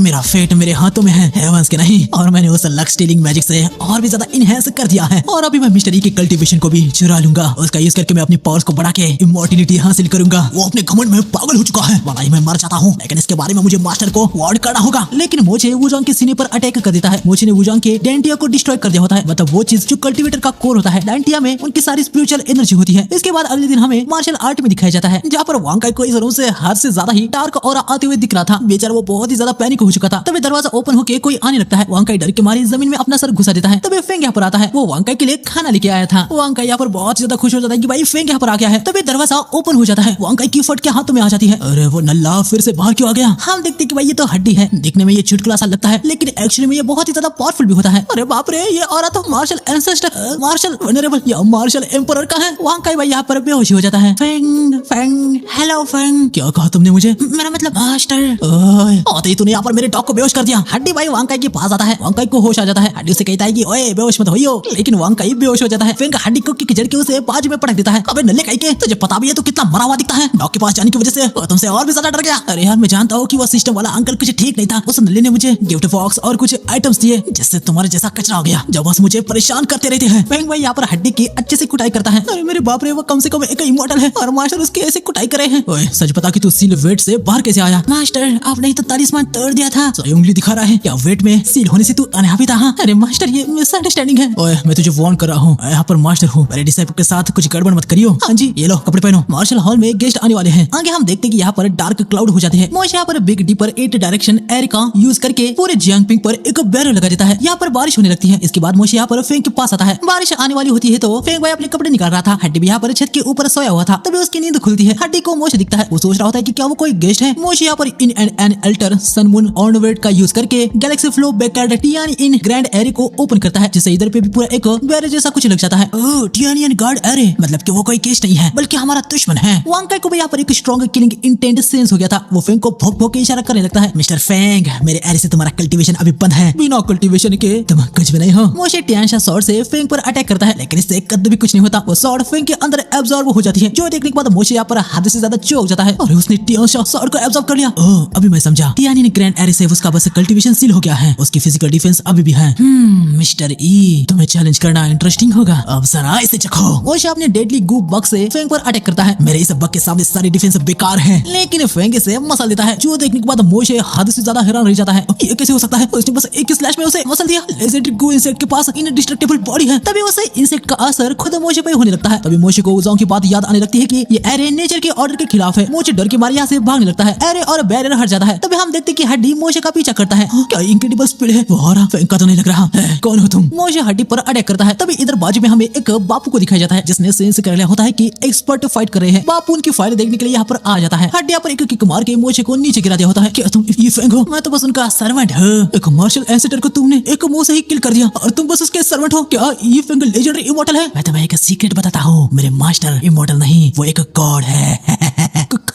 गॉड? वो एक्सिस्टेंस इमॉर्टल की भी बहुत ज्यादा बियॉन्ड का है। फॉर्चून को वो मैनिपुलेट कर सकता है और हेवन और अर्थ के लॉ को गवर्न कर सकता है। ऐसी पावर रखने वाला उनके जैसा यहाँ पर कभी भी नहीं आ सकता। बेवकूफ कहीं के, इम्पॉसिबल कुछ भी नहीं है। तुम्हें मैं बता दूं, क्योंकि मैं भी एक गॉड हूँ। अरे गॉड क्या? सब्जी मंडी में बिकने वाले सब्जियों की तरह है क्या, जो किधर भी मिल जाएंगे? तो चलो मैं तुम्हें एक मिरेकल दिखाता हूँ। हड्डी टाइम लॉ का यूज करके मोशे को यंग बना देता है। मोशे को अपने डैड, अपने टीचर, अपने बचपन के प्यार की आवाज सुनाई देने लगती है। अभी उसे पूरी तरीके से यकीन हो जाता है कि हड्डी भी एक गॉड है, क्योंकि टाइम के लॉ को कंट्रोल करना ये एक गॉड ही कर सकता है। हड्डी मोशे से कहता है कि भाई अभी उसे अपने लाइफ की शुरुआत देखी है, अभी वो अपने लाइफ के अंत को देखेगा। हड्डी टाइम का यूज करके मोशे को बुला करके खत्म कर देता है। बापू ने ये सब कुछ देख लिया होता है और अब वहाँ पर क्या देख लिया मैंने, मार्शल एंसेस्टर हाल में कितना हार गया। तभी हड्डी यहाँ पर बापू के पास आता है। बापू की फट के हाथों में आ जाती है। वो हड्डी से कहने लगता है कि प्रभु मुझे बख्श दीजिए, मैं बस इधर से गुजर रहा था। हड्डी बापू से कहता है कि वो 100 बार खुद को चाटा मारे और जितना हो सके उतना दूर यहाँ से निकल जाए। बापू ऐसा ही करता है। इसके बाद हमें उसी ब्रॉथल में दिखाया जाता है जहाँ पर यूनर के भाई ने 3 एल्डर्स को बुलाया था, यकीनन फेंग को निपटाने के लिए और साथ में उनके competition Feng chamber of commerce का सफाया करने के लिए भी। इसके बाद हमें जियांगपिंग चेंबर्स ऑफ कॉमर्स में दिखाया जाता है। यहाँ यूनर ने अपने बापू को बता दिया होता है कि उसने सीक्रेट रेम की ब्रॉन्ज की को खो दिया है, जो सुनने के बाद माओ यहाँ पर बहुत ही ज्यादा हैरान हो जाता है। आगे यूनर ये भी बताती है कि वो सारा अपना पैसा भी लॉस्ट कर चुकी है और जोनो सेट के लड़की के साथ भी हार गई। सेम सीन इधर जोनो सेट में हो गया होता है। लिंगर ने जोनो को बता दिया होता है कि वो ट्विन स्टार हिडन ब्लेड को हार गई और फेंग को भी फंसा नहीं पाई। भगवान, लग रहा है कि हेवन ही जोनो सेट को डिस्ट्रॉय करना चाहता है। इसके बाद हमें फेंग को दिखाया जाता है जो कि घोड़े बेचकर सो रहा था। केरस की नींद खुल जाती है और वो क्वीन से पूछता है कि हड्डी कहाँ पर है। अरे मैंने बस थोड़ी देर पहले उसे यहाँ पर देखा था। अरे नहीं, अगर मैं उस नल्ले हड्डी को जल्दी ढूंढूंगा नहीं तो नल्ला बहुत ज्यादा दिक्कत कर देगा। क्वीन पूछता है कि भाई आखिर ऐसा क्या सीन है। फेंग को भाई अपने पोस्ट का सीन याद आता है, यहाँ पर हड्डी ने हाहाकार मचा दिया था। क्वीन पूछता है कि उसे रिलीज करने का कोई तरीका नहीं है। फेंग बताता है कि उसने बहुत सारे तरीके ट्राई किए थे, लेकिन हर बार हड्डी बाहर आ जाता था। इसलिए फेंग ने एक स्पेशल जार बनाया था जिसमें उसने हड्डी को सील कर दिया था। क्वीन कहता है कि वैसा एक जार फिर से बना दो, लेकिन फेंग बताता है कि उसने वो जो जार बनाया था वो इधर जियांगपिंग सिटी के क्ले से नहीं बनाया जा सकता। उस क्ले को मुझे स्नोवी माउंटेन को खोद के उधर से लाना पड़ेगा और जब तक मैं जाके उधर से वो लेके आता हूँ तब तक तो वो हड्डी पूरे जियांगपिंग की बैंड बजा चुका होगा। तभी हम देखते कि इधर बहुत सारे लोग आए होते हैं। वो फेंग से कह रहे होते हैं कि उसके लिटिल ब्रैट ने इनका कुछ ना कुछ सामान तोड़ दिया है तो वो उसकी भरपाई कर दे। हम देखते हैं कि भाई इधर लाइन लग चुकी होती है। इन सभी को भाई उनके सामान के हिसाब से पैसा दिया जा रहा होता है, लेकिन लोगों में भाई बिल्कुल भी सब्र नहीं था। वो लाइन से हटकर आगे बढ़ते हैं और कहने लगते हैं कि हमें जल्दी पैसा दो। फेंग को भाई यहाँ पर हड्डी पर बहुत ही ज्यादा गुस्सा आ गया होता है। इसके बाद हमें मार्केट में दिखाया जाता है। अचानक से यहाँ पर बहुत ही ज्यादा तेज हवा आने लगती है और लड़कियों के कपड़े उड़ रहे होते हैं। ये काम भाई ये नल्ला हड्डी कर रहा होता है। ये नल्ला भाई लड़कियों के नीचे की चीजें देख रहा होता है। तभी फेंग आके इस पर एक किक चढ़ देता है। उसके बाद वो उसकी बहुत कुटाई करता है। इसके बाद हमें जियांगपिंग चेंबर में दिखाया जाता है जहाँ पर माओ के इस बटलर ने फेंग से छुटकारा पाने के लिए कुछ प्लान बनाया होता है। आगे हम देखते हैं कि फेंग हड्डी को लेके मार्शल आर्ट में आता है। तेरी वजह से मुझे विलेजर्स को 3 गुना ज्यादा पे करना पड़ा। खैर तभी क्वीन यहाँ पर आता है और वो बताता है कि जियांगपिंग चेंबर्स ऑफ कॉमर्स ने फेंग को बुलाया है। उन्होंने कहा है कि नेक्स्ट मंथ की फेंग की नॉवेल्स के बारे में वो डिस्कस करना चाहते हैं। वो नल्ला माओ मैं नहीं चाह रहा, मेरे पास टाइम नहीं है। लास्ट मंथ का हमारा फोकस इनकम बढ़ाने में था, इस मंथ का फोकस अब एक्सपेंस को कट करने में है। मास्टर मैं आपके बदले जाऊँ फिर? हड्डी की वजह से जिम का एक्सपेंस बढ़ गया है, कम से कम हमें थोड़े पैसे मिल जाएंगे। हम हमेशा आपके ऊपर ही सारा बर्डन थोड़ी ना डाल सकते हैं मास्टर। क्वीन की बातों से भाई फेंग को बहुत ही अच्छा लगता है। वो क्वीन से कहता है कि अब वो बड़ा हो गया है। तभी हड्डी आके क्वीन से कहता है कि उसे लड़की होना चाहिए था। ये सुन के फेंग की सड़क जाती है। वो फिर से हड्डी की कुटाई करना शुरू कर देता है। आगे हमें थोड़ी देर बाद दिखाया जाता है जहाँ पर जियांगपिंग चेंबर ऑफ कॉमर्स से फेंग को लेने के लिए एक कैरेज आया होता है। हम देखते हैं कि क्वीन फेंग की जगह पर जा रहा होता है। तभी इसके बाद हमें देखने को मिलता है कि माओ ने फेंग को खत्म करने के लिए यहाँ पर असासिन लगाए होते हैं। कैरेज इनके सामने से जाता है। इसके बाद हमें किंशान को दिखाया जाता है जहाँ पर वो भाई फेंग ने दिए नाइफ से अभी बस फलों को कट कर रहा होता है। बाहर सभी बैठे होते हैं। हमें पता चलता है कि किंशान भाई बहुत ही समय से ऐसे फलों को कट कर रहा है और ये जो कट किए हुए फल होते हैं ना वो इनको ही खाने पड़ते हैं। ये लोग इन फलों को खा खा के पक चुके हैं। किंशान भाई से कहता है कि वो जाके और मेलन्स को लेके आए। लैंग से कहते हैं कि मास्टर बस बहुत हो गया, अब ये कटिंग करना भी बंद कर दीजिए। लेकिन किंशान कहता है कि भाई अभी तो वो लगातार 30 दिनों तक ऐसे कटिंग करने वाला है तो कोई भी उसे डिस्टर्ब ना करे। इसके बाद हमें फेंग को दिखाया जाता है जहाँ पर वो हड्डी के अलग अलग पुर्जे निकाल के उनको अलग अलग जगह पर सील कर देता है। तभी बाहर एक बंदा आके फेंग को बताता है कि क्वीन पर किसी ने अटैक कर दिया है, वो बहुत ही ज्यादा घायल है। ये सुनने के बाद फेंग बहुत ही ज्यादा पैनिक हो जाता है। वो तुरंत से क्वीन के पास आता है। हम देखते कि क्वीन की हालत तो भाई बहुत ही ज्यादा बेकार हो चुकी थी। इसके बाद हमें सीधा मार्शल जिम में दिखाया जाता है जहाँ फेंग कुछ ढूंढ रहा होता है। अरे इसके इंटरनल ऑर्गन्स कंप्लीटली शैटर हो चुके हैं, अब इसका बचना ये नामुमकिन है। बस लेजेंडरी इमॉर्टल हबी इसे बचा सकती है। तभी फेंग सोल रिटर्निंग पिल जो उसको सिस्टम ने दी थी वो क्वीन को खिला देता है, जिसे क्वीन अब अच्छे से सांस ले पा रहा होता है। वो अंकल चलो अब हम उस मर्डरर को ढूंढने वाले हैं, भले मेरी पूरी लाइफ दांव पर लग जाए लेकिन मैं उसको छोड़ूंगा नहीं जिसने क्वीन के साथ ये किया है। इसके बाद हमें माओ को दिखाया जाता है जहाँ पर असासिन बताता है कि फेंग की जगह वो किसी और को ही इंजर्ड करके आए हैं। ये सुनने के बाद माओ को भाई बहुत ही ज्यादा गुस्सा आ जाता है। हम केयरलेस थे, हमें नहीं लगा था कि फेंग मीटिंग में अपना लिटिल अप्रेंटिस को भेजेगा। उस बच्चे को पता चल गया कि हम फेंग के पीछे थे तो उसने हम पर अटैक किया, 2 बंदे को घायल कर दिया। हमारे पास कोई भी चॉइस नहीं थी, हमें ऑल आउट जाना पड़ा। तभी यहाँ पर माओ का बेटा आता है और सबसे पहले इस असासिन को मार देता है। इसके बाद आगे वो अपने डैड से कहता है कि चिंता करने की कोई भी जरूरत नहीं है फादर, वो तो बस एक राइटर है ना, इतना क्या उससे परेशान हो रहे हो आप? फेंग की वजह से पूरा चंबर मुझ पर हंस रहा है। पैसा ब्यूटी असासिन ने सब कुछ ट्राई कर लिया लेकिन वो मरने का नाम ही नहीं ले रहा। तभी माओ का बेटा यहाँ पर उन 3 बंदों को बुलाता है। हमें पता चलता है कि ये तीनों मार्शल स्पिरिट एक्सपर्ट है, ये तीनों ज़ेंटियन सेक्ट से है। माओ भाई इनको देखने के बाद बहुत ही ज्यादा खुश हो जाता है। माओ का बेटा कहता है कि इन तीनों के सामने फेंग चीटी है। माओ अपने बेटे से पूछता है कि भाई इनको हार करने के लिए पैसा तो इन्होंने बहुत ही मांगा होगा, लेकिन वो बताता है कि इनको पैसा वैसा कुछ नहीं चाहिए, इनको बस 100 ब्यूटीफुल लड़कियां चाहिए। और वो पैसा नहीं चाहिए, बस लड़कियां चाहिए, ये तो फायदा है भाई।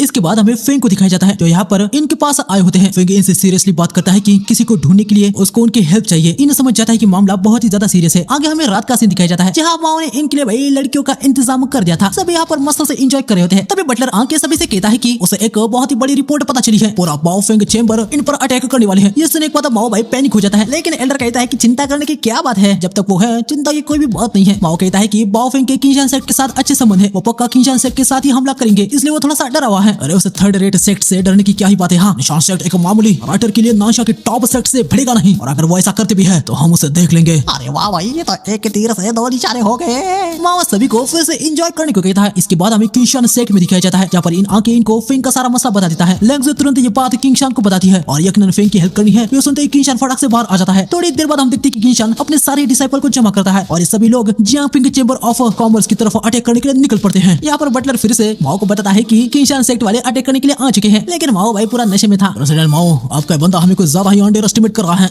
ये बस एक मामूली सा बटलर है, इसे क्या ही पता है। एक बंदा भाई यहाँ पर बटलर को खत्म ही कर देता है और इसके बाद ये तीनों बाहर किंशान सेक्ट को निपटाने के लिए आते हैं, लेकिन बाहर का नजारा देखने के बाद इन तीनों की फटके हाथों में आ जाती है। आगे माओ और उसका बेटा भी बाहर आता है। अरे वो किंशान सेक्ट आ गए, हाँ हेलो। लेकिन तब ये तीनों भाई कहते हैं कि हम तो यहाँ से जा रहे हैं, तुम लोग अपना देख लियो। यहाँ पर गुस्से में माओ किंशान से कह रहा होता है कि आखिर वो किसको डराने की कोशिश कर रहा है। ये तीनों स्काई ब्लोइंग गैंग्स हैं, इमॉर्टल भी अभी किंशान सेक्ट को इनसे नहीं बचा पाएगा। ये सुनने के बाद इन तीनों की वाटी लग जाती है और ये भागने लगते हैं। किंशान इनके सामने अटैक करके इनको रोक देता है। तुम देव इसमें शामिल हो? हाँ तो क्या हुआ, हम स्काई ब्लू गैंग के एल्डर्स हैं, तुम हमारा सामना करने की हिम्मत कैसे करोगे? हाँ ये सुनने के बाद तो भाई किंशान अपनी बहन और लैंग्वेज को इधर ही संभालने को कह के सीधा नाशा के इस गैंग के सेक्ट पर ये हल्ला बोलने का सोचता है। जो सुनने के बाद ये तीनों यहाँ पर हद से ज्यादा हैरान हो जाते हैं। किंशान की आर्मी उधर निकल जाती है। यहाँ पर लैंग्वेज और बाकी सब डिवाइन फायरबॉल का यूज करके इन तीनों पर अटैक कर देते हैं। थोड़ी देर बाद हम देखते हैं कि इनकी चेंबर की पूरी बैंड बज गई होती है।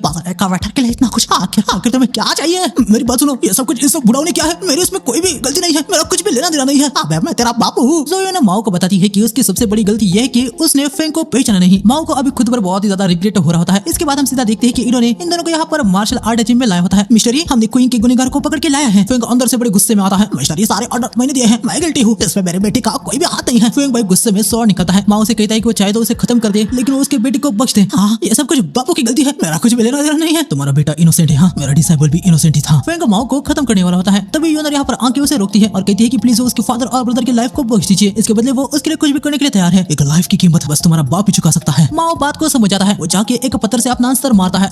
मिस्टर, ये बैड गाय मर चुका है, तो क्या अब मेरी जाना बख्श देंगे? जियांग पिंग से निकल जाओ और कभी भी नजर मत आना। इसके बाद हमें किंशान को दिखाया जाता है, जो कि यहाँ पर हेवन गैंग के साइड के पास आया होता है। वो इनका दरवाजा तोड़ के अंदर घुस जाता है, लेकिन इनके सामने ये भी नाम का एक बंदा आता है। हेवन स्काई गैंग पर अटैक करने की तुम लोग की हिम्मत कैसे हुई? हाँ ये बे द हेवन फॉर्मेशन से इनको बैरियर में फंसा देता है। आखिर तुम हो कौन? मेरा नाम ये बे है। ये सुनने के बाद किंशान यहाँ पर बहुत ही ज्यादा पैनिक हो जाता है। किंशान बताता है कि ये बे एक एम्परर वू है। नॉर्मल कल्टीवेशन वालों से ये काफी ज्यादा हाईएस्ट लेवल के होते हैं। ये एक ऐसा बंदा है जो नाशा के नॉर्थ में पैदा हुआ था। 16 साल की उम्र में ही वो किंग के लिए प्रमोट हो गया। 30 साल में वो एक एम्परर वू बन गया। कल्टीवेशन का वो एक अलग ही जीनियस है, जो सेंचुरी में बस एक बार कोई होता है। लेकिन रूमर्स है कि कुछ साल पहले वो जॉन के साथ हुए बैटल में ये मारा गया था। ये यहाँ पर सप्रेस का यूज करके इन पर प्रेशर डालने लगता है। स्काई ब्लू गैंग के 3 बंदों ने हमारे सीनियर को ऑफेंड किया है। हम यहाँ पर उसका जस्टिस लेने के लिए आए हैं। ऑलरेडी तुमने उनको जला दिया है और यहाँ पर तुम किस जस्टिस की बात कर रहे हो? हाँ ये भाई किंशान पर अटैक करता है। अच्छा तो तुम ऐसा नहीं मानोगे तो मेरे पास कोई भी चॉइस नहीं है। किंशान नाइफ से ये भाई के अटैक को काट देता है और उसी स्लैश से वो ये भाई पर भी अटैक कर दिया था। ये भाई को लग रहा होता है कि ऐसा मामूली अटैक उसका कुछ भी नहीं बिगाड़ सकता, लेकिन वो स्लैश उसको लग जाता है। आखिर ये कैसे हो सकता है? मेरी पावर उस बुढ़ाऊ से कहीं गुना ज्यादा ग्रेटर है, तो ये कैसे हुआ? नहीं वो नाइफ कुछ है। ये भाई बर्निंग सोल से किंशान पर अटैक करता है। किंशान सबको काट देता है, लेकिन एक सोल नाइफ को किक मार के उसे ये भाई की तरफ भेज देती है। ये तो एक सैक्रेड वेपन है। मेरे सीनियर ने दिए हुए वेपन को चुराने की तुम्हारी हिम्मत कैसे हुई? अगर वो गुस्सा हो गए तो पूरे का पूरा स्काई ब्लू गैंग को खत्म कर देंगे। सीनियर, हाँ जरा मैं भी देखूं कि आखिर वो है कौन। ये भाई किंशान पर सोल सर्जिंग का यूज करके उसकी मेमोरीज देखने लगता है। और ये तो एक नॉर्मल सा मॉडल है, आखिर इसके लिए बुढ़ाऊ इतना कॉन्फिडेंट किस लिए है? मैं खुद जाके उससे मिलूंगा। ये भाई यहाँ से निकल जाता है और मार्शल आर्ट जिम में आता है और यहाँ पे जरा सी भी स्पिरिचुअल एनर्जी उसे सेंस नहीं होती। ये भाई इस बेल को बजाते हुए फेंग को चैलेंज कर रहा होता है। हालांकि अभी फेंग यहाँ पर नहीं होता। हटे देखने लगता है कि आखिर नल्ला कौन है। खैर थोड़ी देर बाद ऐसे लगातार बेल बजाने के बाद फेंग यहाँ पर आता है। क्या तुम इस मार्शल जिम के ओनर हो? मैं तुम्हें यहाँ पर चैलेंज करने के लिए आया हूँ। क्या तुम्हें पता भी है कि आखिर चैलेंज का मतलब क्या होता है? चैलेंज कई तरह के होते हैं, लाइफ और डेथ के भी। अगर मैं तुम्हारे साथ चैलेंज में जीत जाता हूँ तो ये मार्शल रेम मेरा होगा। अरे जाओ यार, तुम मुझे नल्ले लग रहे हो। मैं तुम्हारे साथ नहीं लड़ने वाला। माफ करना, लेकिन तुम इस बैटल को एस्केप नहीं कर सकते। वैसे मेरे मार्शल जिम में बस ऑर्डिनरी पीपल ही आते हैं, लेकिन खैर अगर तुम फाइट करना ही चाहते हो तो आ जाओ।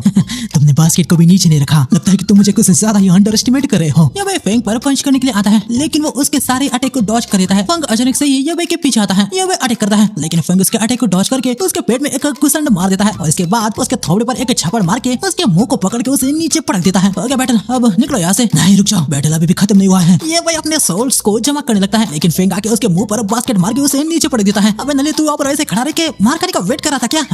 अब तुमने मुझे गुस्सा दिला दिया है। अरे क्या यार, मेरे जिम में कहाँ से आते हैं ये नमूने? तभी ये भी यहाँ पर द हेवन सोल पल का यूज करता है। ये पल इनके स्काई ब्लू गैंग सेट का ट्रेजर है। ये बहुत ही ज्यादा पावरफुल और इनविंसिबल है, मतलब कोई भी इससे बच नहीं सकता, लेकिन फेंग से कुचल के तोड़ देता है। अरे ये क्या? मेरी सोल पल मेरा ट्रेजर था, वो टूट गया। ये तो एक मॉन्स्टर है। आखिर ये कैसे हो सकता है? इस कॉन्टिनेंट में कोई भी नहीं है जो मेरी रिस्पेक्ट नहीं करता हूँ। ये भाई को अपना पास्ट याद आता है कि यहाँ पर सारी लड़कियां उसे कह रही होती है कि वो तो कमाल का है, उसके जैसा कोई भी नहीं। गंदे मॉडल कहीं के मेरी इंसल्ट करने की तेरी हिम्मत कैसे हुई? आज मैं तुझे यहाँ पर खत्म कर दूंगा। ये सुनने के बाद अब फेंग को भाई गुस्सा आ जाता है। ये भाई यहाँ पर फॉर्मेशन मैजिक का यूज करने लगता है। नल्ले मॉडल कहीं के, अब तू मुझे छू भी नहीं पाएगा। लेकिन फेंग आके इसे एक छापड़ लगा देता है। आखिर तुम लोगों को एक मॉडल से क्या ही परेशानी है? हाँ क्या मॉडल ने तेरा कुछ बिगाड़ के रखा है? फेंग इसे पकड़ के उसके बहुत ही कुटाई करता है। ये भाई उससे माफी मांगता है। फेंग इसकी और भी ज्यादा कुटाई करने वाला था, लेकिन तभी उसे क्वीन की आवाज सुनाई देती है। मौके का फायदा देके ये भाई यहाँ से निकल जाता है। फेंग उसे कहता है कि अभी तो उसे जाने दे रहा है, लेकिन अगली बार वो उसे छोड़ेगा नहीं। हम देखते हैं कि उसका टैग भी यहीं पर रह गया होता है। उसे देखने के बाद फेंग को यकीनन पता चल गया होता है कि वो नल्ला हेवन गैंग सेट से था। इसके बाद हमें इनको दिखाया जाता है। जाइए दोनों मिलके कई दिनों से वुजांग को बचाए रखे होते हैं। आखिर तुम दोनों ऐसा क्यों कर रहे हो? ये बैरियर बस हमारा कल्टीवेशन ब्लॉक ही नहीं कर रहा, साथ में हेवन और अर्थ का स्पिरिचुअल भी सील कर रहा है। ऐसा हालात में तुम मुझे अपनी पावर क्यों दे रहे हो? उस टाइम में जब मैं सीक्रेट रूम में गया था, तब अगर तुम समय पर नहीं आते तो मैं अभी यहाँ पर जिंदा नहीं रहता। हम 100 सालों से एक दूसरे को जानते हैं। मुझे याद है कि कितनी इतनी बार तुमने हमारी जान बचाई है, हम तुम्हें ऐसे कैसे मरने दे सकते हैं? हमारी जान तक चली जाए लेकिन फिर भी हम तुम्हें जिंदा रखेंगे। इसके बाद हमें फेंग को दिखाया जाता है, जहाँ पर हम देखते हैं कि लैंग ज़ुए भी यहाँ पर आई होती है। फेंग क्वीन को ठीक करने के लिए एक मेडिसिन बनाने वाला होता है, लेकिन उस मेडिसिन को बनाने के लिए जो हर्ब चाहिए होते हैं वो एक माउंटेन पे है। मैं वो हर्ब लेके आऊंगा, लेकिन तब तक के लिए मुझे कोई भरोसे वाला चाहिए जो क्वीन का ध्यान रख सके। अरे तो मिस्टर क्यों ना आप क्वीन को बाओफेंग चेंबर में लेके चलिए, हम उसका ध्यान रखेंगे। उधर मेडिसिन हॉल भी है, तो जिन हर्ब को आप ढूंढ रहे हैं शायद उसके बारे में इन्फॉर्मेशन भी वहाँ पर मिल जाए। ये सभी बाओफेंग चेंबर के लिए निकल पड़ते हैं। आगे यहाँ पर ये आ जाते हैं। मेडिसिन की लिस्ट देखने के बाद यिन भाई यहाँ पर बहुत ही ज्यादा हैरान हो चुका था। अरे तुम्हें पता भी है इस मेडिसिन का लेवल क्या है? क्या ये 3 हर्ब बहुत ही रेयर है अंकल? हाँ, ये सारे हर्ब प्राइसलेस हैं। याद पूरा का पूरा बाओफेंग चेंबर भी हम बेच देंगे, फिर भी एक बिल को अफोर्ड नहीं कर सकते। हाँ, हैरानी की बात नहीं है कि क्यों मिस्टर यी ने कहा कि वो खुद जाके हर्ब को लेके आएंगे। हाँ, वो खुद लेके आ रहे हैं। अरे हाँ, मैं जानता हूँ कि मिस्टर यी कैपेबल है, लेकिन क्या तुमने टियांगसिन डैम के बारे में सुना है? क्या टियांगसिन डैम? इसका मतलब वो हर्ब बाफू माउंटेन पे है? बिल्कुल सही। बाफू माउंटेन वो जगह बहुत ही ज्यादा खतरनाक है, क्योंकि वो डीमंस की टेरिटरी है। ह्यूमंस का वहाँ पर जाना मना है। हाँ, मैंने भी इसके बारे में सुना है। सिर्फ सॉर्ड सेक्ट ही वहाँ पर जा पाते हैं। यहाँ पर इन लोगों को लग रहा होता है कि फेंग वहाँ से जल्दी लौट नहीं पाएगा, क्योंकि उन 3 हर्ब्स को हासिल करना ये बहुत ही ज्यादा मुश्किल है। यहाँ पर फेंग अपना सोच रहा होता है कि भाई वो खुदाई करने के लिए कौन सा वेपन लेके जाए। लैंग ज़ुए को फेंग की भाई बहुत ही ज्यादा चिंता हो रही थी। वो फेंग से कहती है कि वो भी उसके साथ माउंटेन पे चलेगी। अरे लेकिन तुम आई तो क्वीन का कौन ध्यान रखेगा? वैसे भी क्वीन यहाँ पर तुम्हें ही जानता है, अगर वो चाह गया तो किसी जान पहचान वाले को सामने देखकर उसे अच्छा लगेगा। लैंग ज़ुए समझते हैं कि फेंग बिल्कुल सही कह रहा है। मिस्टर यिन, क्या आप मुझे ये सामान लेके देंगे? लेकिन आगे हम देखते हैं कि भाई ने तो पूरा का पूरा फेंग के लिए यहाँ पर सामान का ढेर ला दिया होता है, जो देख के फेंग भाई हैरानी हो जाता है। फिर वो बस एक टूल लेके हर्ब लेने के लिए निकल पड़ता है। फेंग के जाने के बाद इन्हें लैंग ज़ुए को बताता है कि किंशान अभी तक वापस नहीं आए हैं। ये सुनकर लैंग ज़ुए यकीनन बहुत ही परेशान हो जाती है। यहाँ पर हम किंशान और बाकी सबको देखते हैं, जिनकी फॉर्मेशन की वजह से जान जा रही होती है। किंशान को नहीं लग रहा था कि भाई अभी वो और इसका सेट यहाँ पर बच पाएगा, लेकिन तभी सामने से ये भी आता है और सबसे पहले वो इस फॉर्मेशन को बंद कर देता है।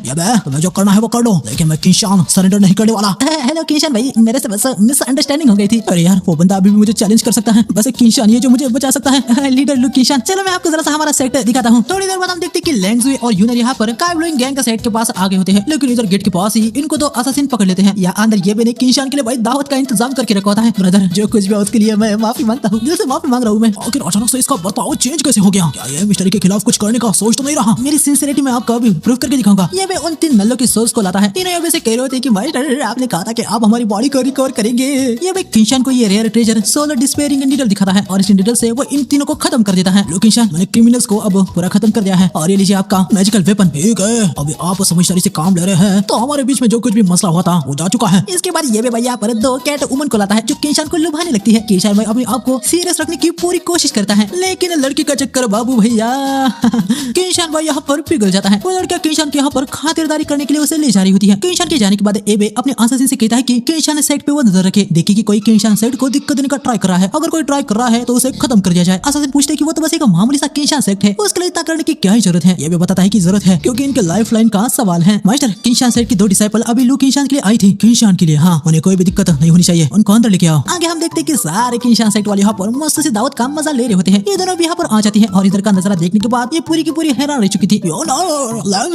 तुम दोनों भी यहाँ पर आ गए। मास्टर, आप ये क्या कर रहे हैं? भाई तो यहाँ पर मस्त से पार्टी चल रही है और भैया आपने मुझे बुलाया नहीं। एक डिसाइपल यहाँ पर यूनर को वाइन देता है, जो कि पीने के बाद यूनर को मजा ही आ जाता है। अरे मास्टर, आप भूल गए कि आप यहाँ पर क्यों आए थे? सेट को डिस्ट्रॉय करने के लिए। तो फिर यहाँ पर क्या चल रहा है? स्काई ब्लूइंग गैंग सेक्ट हमारे साथ इतना अच्छा बर्ताव क्यों कर रहे हैं? नहीं, अचानक से उसका एटीट्यूड चेंज हो गया और 1 मिनट हो सकता है कि वो मिस्टर यी से मिला हो।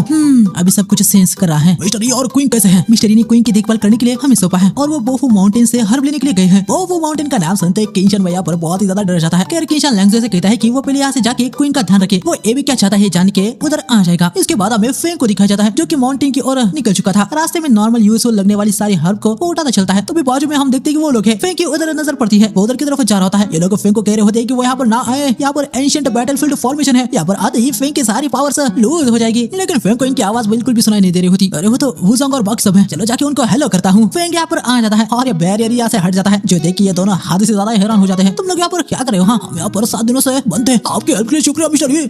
7 दिन के लिए बंद? अरे सीधा सीधा कह देना कि तुम लोग यहाँ पर गुम हो गए थे। फेंग देखता है कि वुज़ोंग इंजर्ड है और हाँ, मैंने अभी एक्सटर्नल इंजरीज के लिए हर्ब पिकअप किए हैं। मिस्टर यी, ज़ोंग का डांटियान टूट गया है, अब उसका कुछ नहीं हो सकता। मुझे फर्क नहीं पड़ता कि आप कितने स्ट्रॉन्ग हैं, लेकिन आप भी कुछ कर नहीं सकते। हाँ, देखने से गाँव काफी सीरियस लग रहा है, लेकिन इसे ठीक करना ये इम्पॉसिबल नहीं है। फेंग हर्ब को थोड़ा सा मसलता है, फिर उस पे अपने थूक मारता है और फिर उसको वुज़ोंग के गाँव पर रख देता है और हम देखते हैं कि वुज़ोंग का डांटियान रिस्टोर हो जाता है, मतलब वो पहले जैसा बन चुका है। जो देख के दोनों हद से ज्यादा हैरान हो जाते हैं। मिस्टर यी, आपने फिर से मेरी जान बचाई है, मैं आपको पर कैसे करूँ? प्लीज मुझे अपना सर्वेंट बना लीजिए, मैं आपके लिए कुछ भी करने के लिए तैयार हूँ। अरे यार, मैं समझ नहीं पाता कि इतनी छोटी चीजों के लिए इतना क्यों रिएक्ट करते हैं। चलो, मुझे हर्ब लाने के लिए माउंटेन पे जाना है, लेकिन वुज़ोंग भाई फेंग के लिए कुछ करना चाहता था, मतलब मतलब करना ही चाहता था। ठीक है, मार्शल आर्ट स्कूल के बाद मुझे कोई वेजिटेबल स्टोर करने के लिए चाहिए, तुम वो काम कर सकते हो, लेकिन तुम्हें मुझे डिस्काउंट देना पड़ेगा। ये तीनों कह दिए कि वो ये काम करेंगे। अरे यार, तीनों को पे करने जितना पैसा नहीं है मेरे पास। मैं बस वुजाओं को ही पे कर सकता हूँ, तो फिर तुम उतने में ही पैसे स्प्लिट कर लेना। यकीनन इनको कोई भी दिक्कत नहीं होती। वैसे भी इनको कहा भाई पैसा वैसा चाहिए, इनको तो बस फेंग के लिए कुछ करना ही था। ये तीनों इस काम के लिए हाँ कहते हैं। इसके बाद फेंग अपना हर्ब कलेक्ट करने के लिए निकल पड़ता है। इसके बाद हमें टियांगजेन डैन फ्लावर को दिखाया जाता है। ये उन्हीं तीन हर्ब में से एक है जो फेंग को चाहिए। हम देखते कि दो डीमंस यहाँ पर इस फ्लावर को गार्ड कर रहे होते हैं। देख रहे हो ना कि फ्लावर ग्रो चुका है। डीमन एम्परर ने हमें इसको गार्ड करने को कहा है। कोई भी मिस्टेक नहीं होनी चाहिए। लॉर्ड ब्लैक फेदर, चिंता करने की कोई भी बात नहीं है। मैंने अपने 20,000 क्लोन को अरेंज किया है। जो कोई भी पास आने की हिम्मत करेगा वो खत्म समझो।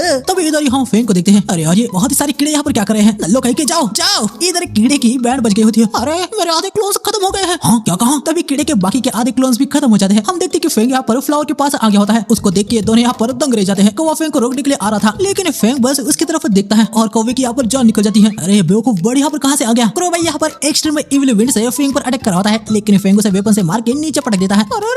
उसने डीमन किंग ब्लैक फेदर को मार दिया। फेंग भैया से फ्लावर लेके निकल जाता है। थोड़ी देर बाद कीड़े को होश आता है तो वो देखता है कि क्रो नीचे ही पड़ा हुआ है और ऊपर फ्लावर यहाँ से गायब हो चुका है। कीड़ा समझ जाता है कि भाई उसको चुपचाप यहाँ से निकल जाना चाहिए। कीड़ा निकल रहा था, लेकिन उसके मुंह पर एक वेपन लग जाता है जो कि उसी क्रो का था। अभी कीड़े को याद आता है कि क्रो ने भाई अपना काफी सारा माल जमा करके इधर ही रखा है। कीड़ा सोचता है कि वो जा रहा है थोड़ा सा माल लेके जाए, लेकिन तभी उसके पीछे इस माउंटेन का किंग डीमन किंग बोगो आता है। ब्लैक फेदर, कीड़े टियांगजेन डैन अभी हो गया होगा। डीमन किंग, हाँ, क्या हुआ? डीमन किंग लॉर्ड एक बंदे ने ब्लैक फेदर को मार दिया, साथ ही उसने टियांगजेन डैन को भी वो ले गया।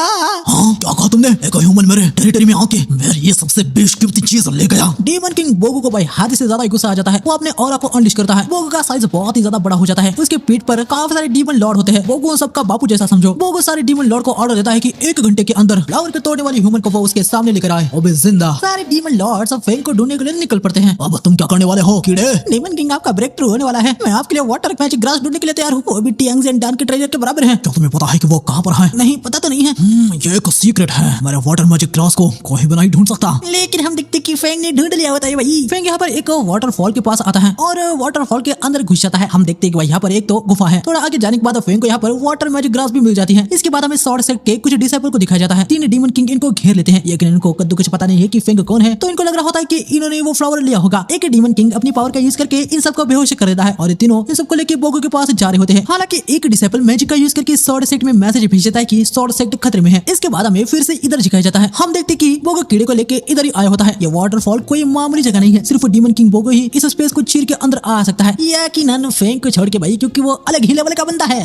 तो ये है डीमन किंग की क्या मैं ब्रेक थ्रू होने वाला हूँ, उसे कोई भी मिस्टेक नहीं होनी चाहिए। इसलिए मैंने ऑलरेडी वाटर मैजिक ग्लास को मेरी क्यों में ला दिया था। लेकिन तभी ये देखते हैं कि फेंग ने तो इनका वाटर मैजिक ग्लास ले लिया है। डीमन किंग चिल्ला के पूछता है कि आखिर वो कौन है। कीड़े ने यहाँ पर भाई फेंग को पहचान लिया होता है। वो बोगो को बताता है कि ये वही बंदा है जिसने फ्लावर को भी चुरा लिया है। ये सुन के डीमन किंग को अभी हद से ज्यादा ही गुस्सा आ जाता है और वो सीधा ही फेंग पर अटैक करने के लिए आ जाता है। लेकिन फेंग बस उसे देखता है और बोगो की हालत भाई यहाँ पर पतली हो जाती है। हम देखते हैं कि भाई ये तो एकदम छोटा सा टर्टल बन चुका था। अरे ये आवाज कैसी थी? अरे ये कितना बड़ा टर्टल है। अरे पावर आगे क्यों नहीं हो पा रही है? आखिर ये कौन है? बाबा ये इतना बड़ा टर्टल काफी न्यूट्रिशियस है, कोई इनके लिए इसका मसल से सूप बनाऊंगा। ये सुनने के बाद बोगो भाई यहाँ पर बेहोश हो जाता है और ये कीड़ा भी फेंग भाई यहाँ से निकल जाता है। थोड़ी देर बाद कीड़ा एक माउंटेन को चढ़ के सभी डीमंस को ऑर्डर देता है कि डीमन किंग बोगो को ही खाने वाला है। ये सुनने के बाद सभी डीमन लॉर्ड्स यहाँ पर आ जाते हैं और कीड़े से पूछते हैं कि आखिर क्या सीन है। कीड़ा बताता है कि एक ह्यूमन ने डीमन किंग पर अटैक कर दिया और वो उन्हें अपने साथ ले गया। ये सुनने के बाद अब ये सारे डीमन लॉर्ड बाकी के सभी डीमन के साथ इस माउंटेन पे जितने भी ह्यूमन हैं उनके खिलाफ वही जंग की ऐलान कर देते हैं। हमें अगले दिन फेंग को दिखाया जाता है। अरे यार, आखिर किसने बनाया इस माउंटेन का? फेंग में आप चल चल के मेरी वाट लग गई है, बस इधर उधर घूम ही रहा हूँ। खैर भाई फेंग आगे बढ़ रहा होता है, तभी पीछे से 2 शॉर्ट सेट के डिसाइपल आते हैं। वो फेंग को रोकते हैं और पूछते हैं कि वो यहाँ पर माउंटेन पे क्या कर रहा है। सुना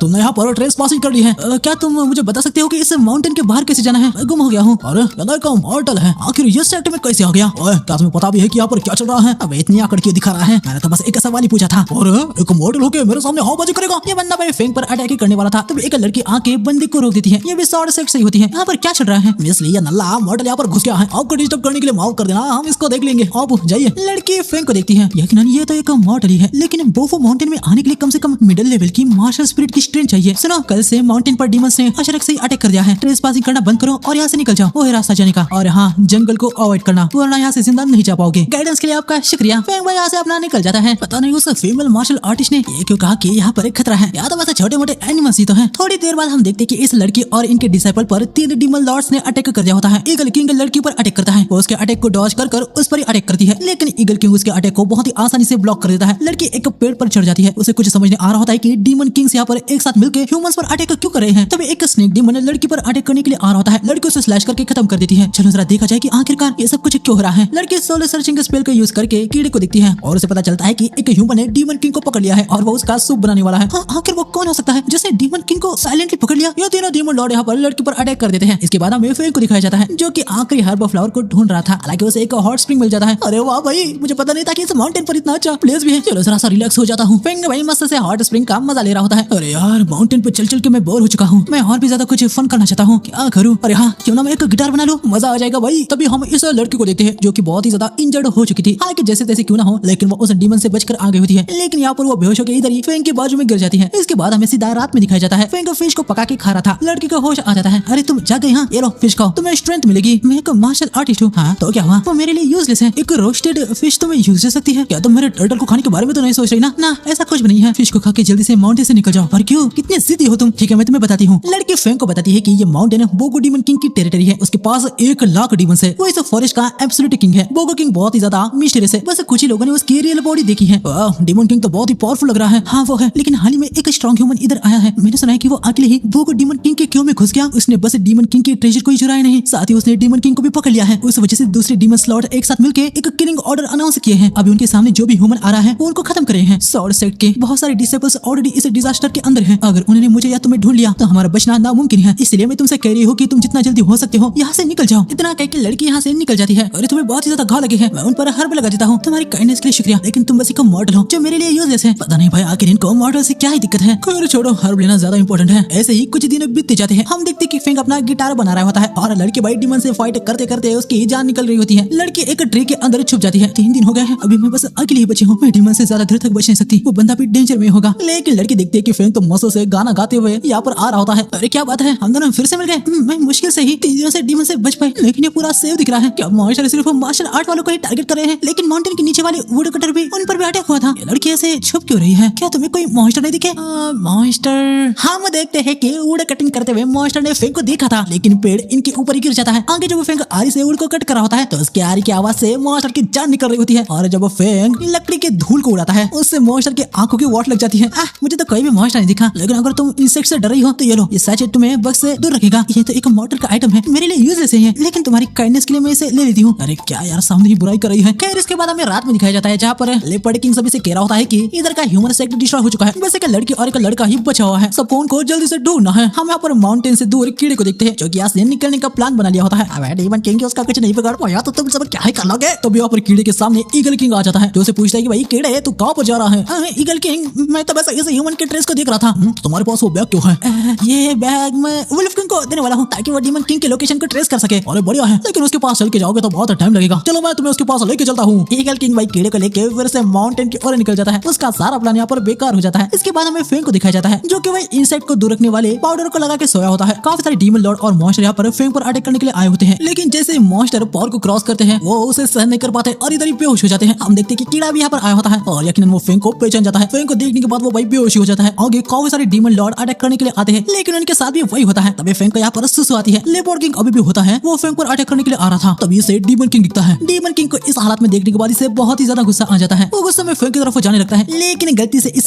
पॉइजन वाले पाउडर पर उसका पैर लग जाता है और ये भी यहाँ पर बेहोश हो जाता है। और यहाँ पर क्या हो रहा है? अरे इंसेक्ट पाउडर से ये एनिमल बेहोश कैसे हो गए? इसके बाद हमें एक वुमन और मैन को दिखाया जाता है। ये यहाँ पर ली रेनो को ढूंढने के लिए आए होते हैं, मतलब वही लड़की। अगर रेनो को कुछ हो गया तो सॉर्ड सेट और ली फैमिली खत्म हो जाएगी। और यहाँ पर एक छोटा सा टास्क कंप्लीट करने के लिए आई थी, लेकिन मुझे लगा नहीं था कि इधर इतना कुछ हो जाएगा। नाशा में ली फैमिली टॉप 3 में है, उनको ऑफेंड में नहीं कर सकता। तभी इनको नीचे काफी सारे मॉन्स्टर और डीमन लॉर्ड की बॉडी दिखती है। ये दोनों समझ नहीं पाते हैं कि ये किसने क्या होगा। तब फेंग आता है, उसका गिटार तैयार था। फेंग का गिटार बजाने लगता है। क्या वो उसने क्या है? लेकिन उसके पास तो कोई भी मैजिकल पावर ही नहीं है, वो तो एक मॉडल दिख रहा है। नहीं नहीं, ध्यान से सुनो। फेंग के गिटार साउंड से यहाँ पर स्ट्रॉन्ग मार्शल आर्ट की रिलीज हो रही होती है, जिसे देख और सुन के ये लोग यहाँ पर धन्य हो जाते हैं। ये दोनों तुरंत फेंग के पास जाने का सोचता है। अरे यार ट्यून कुछ बराबर नहीं बन रही है, मुझे थोड़ा सा इसे एडजस्ट करना होगा। ग्रीटिंग सीनियर, मैं ली फैमिली की 3rd मास्टर ली जियांगसिन हूँ और मैं सॉर्ड सेट का लीडर जो मोजो हूँ। अरे यार ये माउंटेन अजीब ही है। और नल्ला सिस्टम का ही कम से कम मुझे मार्शल स्पिरिट ही बना देता। सबके सब यहाँ पर हाय मार्शल रेम के आते हैं यार। वैसे यहाँ पर आए क्यों है? मैं मस्त से अपना फ्री बैठा था, तभी मोंजू यहाँ पर डीमन किंग को देखता है। फेंगो से पूछता है कि भाई आखिर वो इतना शौक क्यों हो रहा है। वो तो वैसे इस टर्टल का सूप बनाने वाला है और अपने डिसाइपल को खिलाने वाला है। ये सुन के ये दोनों भाई हद से ज्यादा हैरान हो जाते हैं। खैर इसके बाद हमें रेनो को दिखाया जाता है। ये नोटिस करती है कि अचानक से सारे डिमंस का और यहाँ से गायब हो चुका है। हमें फिर से इनको दिखाया जाता है।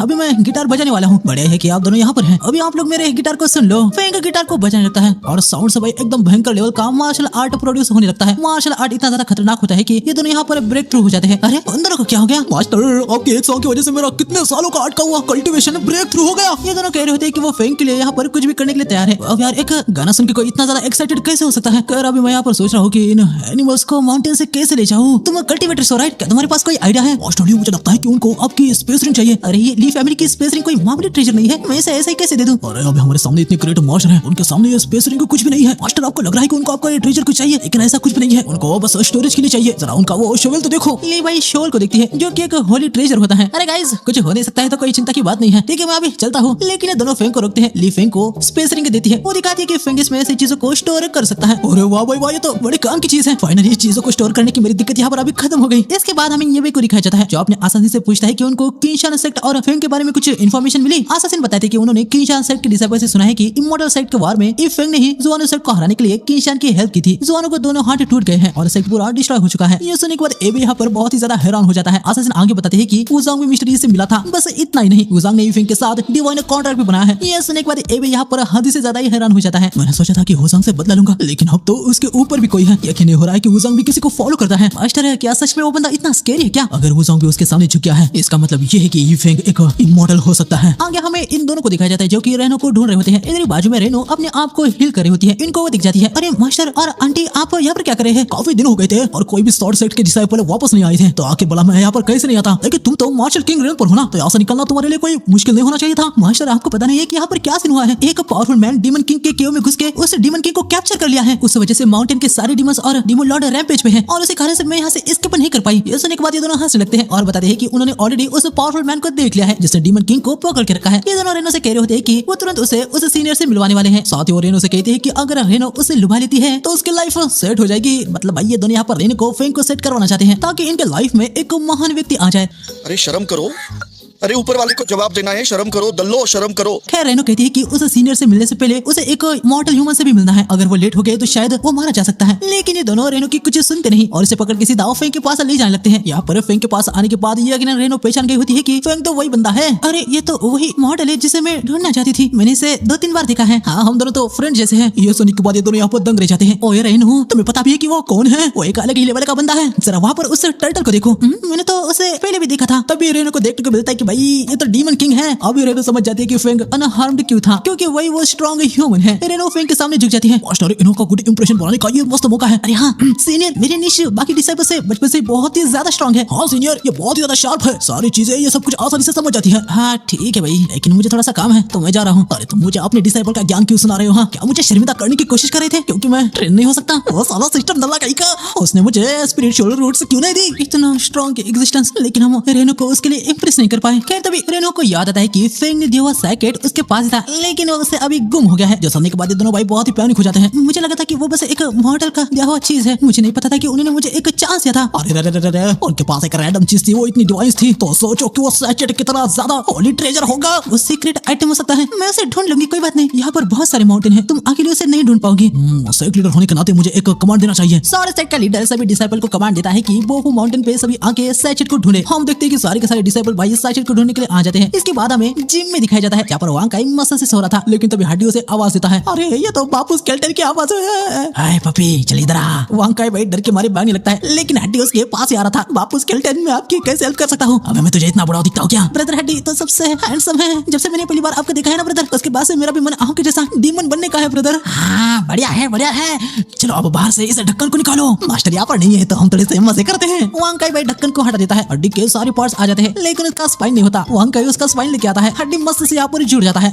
तुम्हारे पास टैलेंट तो है, चलो मैं तुम्हें जरा सा घुमा के लाता हूँ। इसके बाद अगले दिन हमें इनको दिखाया जाता है। यहाँ पर किंग शन सेट और एबे के सेट के डिसेबल भाई मस्त से उनके बीच दोस्ती हो चुकी होती है। ये बे बढ़िया ट्रिक का यूज किया तुमने। तुम मिस्टर ई से मिले है ना, अगर ये मिस्टर ई के लिए नहीं होता तो तुम कभी भी किंग शन सेट को लाइक नहीं करते। अरे किंग शान, मुझे आपसे बस थोड़ी सी मिसअंडरस्टैंडिंग हो गई थी। मिस्टर अंडरस्टैंडिंग आज ही कर दो मेरा। मिस्टर किंग शान, मैं आपको सब कुछ सच सच बताता हूँ। मिस्टर ई ने कहा था कि वो कुछ दिनों बाद स्काई ब्लोइंग गैंग सेट में आएंगे। ओह तो अब मैं सब कुछ समझ गया। अपना फैला हुआ रहता तुम खुद ही लपेट लो। तब यहाँ पर स्काई ब्लोइंग गैंग का असासिन आके एबे को बताता है कि उससे सुना है सॉर्ड सेट के साथ कुछ दिक्कत हुई है। एबे कहता है कि इनको क्या ही प्रॉब्लम है, इनका तो सॉर्ड सेट के साथ कोई भी लेना देना नहीं है। लेकिन तभी किंग शान को याद आता है कि सॉर्ड सेट बोफो माउंटेन के बाजू में ही है और वो सेट माउंटेन पे भी जाता रहता है। किंग शान असासिन से पूछता है कि बोफो माउंटेन पे आखिर हुआ क्या है। असासिन ये भी की तरफ देखता है, वो इशारा करके बताता है कि हाँ वो बता सकता है। असासिन बताता है कि बोफो माउंटेन पे किसी ने बोगो डीमन की को पकड़ लिया है, उस वजह से बहुत सारे डीमन लॉर्ड्स ह्यूमन को खत्म कर रहे हैं। ये सुन के ये दोनों यहाँ पर बहुत ही हैरान हो जाते हैं। किंग शान को पता है कि फेंग बोफो माउंटेन पे हर्ब लेने के लिए गया है। इनको भाई ऐसा लग रहा होता है कि फेंग ने डीमंस और ह्यूमन को लड़वाने के लिए ये सब कुछ किया है और ऐसा करना उसका वो शुरू से ही प्लान था। बाप रे, ह्यूमंस और डीमंस के बीच में वॉर करने के लिए उन्होंने क्या ही प्लान बनाया है। उन्होंने सबसे पहले किंग शान सेट का सपोर्ट किया, फिर उसके बाद एब्सोल्यूट वुज़ांग को भी अपनी तरफ कर लिया और अभी वो डीमन क्लान को वाइप कर रहे हैं। ऐसे में तो वो मेरे सेट को हाईवे की तरह काट देंगे। बचने के लिए मेरे पास बस एक ही रास्ता है, मुझे उनके प्लान में शामिल होना होगा। अभी भी चांस है, अगर हम किंग शान सेट के साथ मर्ज हो जाएंगे तो हम बच सकते हैं। लीडर किंग शान, मैं भी आपके साथ किंग शान सेट में आना चाहता हूँ। हाँ तुम बोला मेरे सेट में क्यों आ रहे हो? मैं आपके एल्डर से कुछ डिस्कस करना चाहता हूँ। तभी हमें हड्डी को दिखाया जाता है। उसने एबी की आवाज सुन ली होती है कि वो किंग शान सेट में जा रहा है। हम देखते हैं कि हड्डी यहाँ पर किंग शान सेट में आ जाता है। ये लोग यहाँ पर एक फ्लाइंग शिप से की ओर जा रहे होते हैं। एबी ने किंग शान को बताया होता है कि वो अपने सेट को उसके सेट के साथ मर्ज करना चाहता है, इसीलिए वो किंग शान सेट के एल्डर से बात करना चाहता है। लेकिन किंग शान उसे कहता है कि ऐसा कभी भी नहीं होने वाला। किंग शान सेट के एल्डर इसके लिए कभी भी मानेंगे नहीं। तभी हम देखते हैं कि हड्डी पता नहीं कितनी दूरी से एबे को यहाँ पर टेलीपोर्ट कर लेता है। किंग शान को गुस्सा आ जाता है कि भाई एबे अचानक से यहाँ से कहाँ चला गया। यहाँ पर एबे हड्डी से पूछता है कि आखिर वो कौन है। पलक झपकते ही इसने मुझे तने कितने माइल से यहाँ पर ला दिया। आखिर है कौन? बच्चे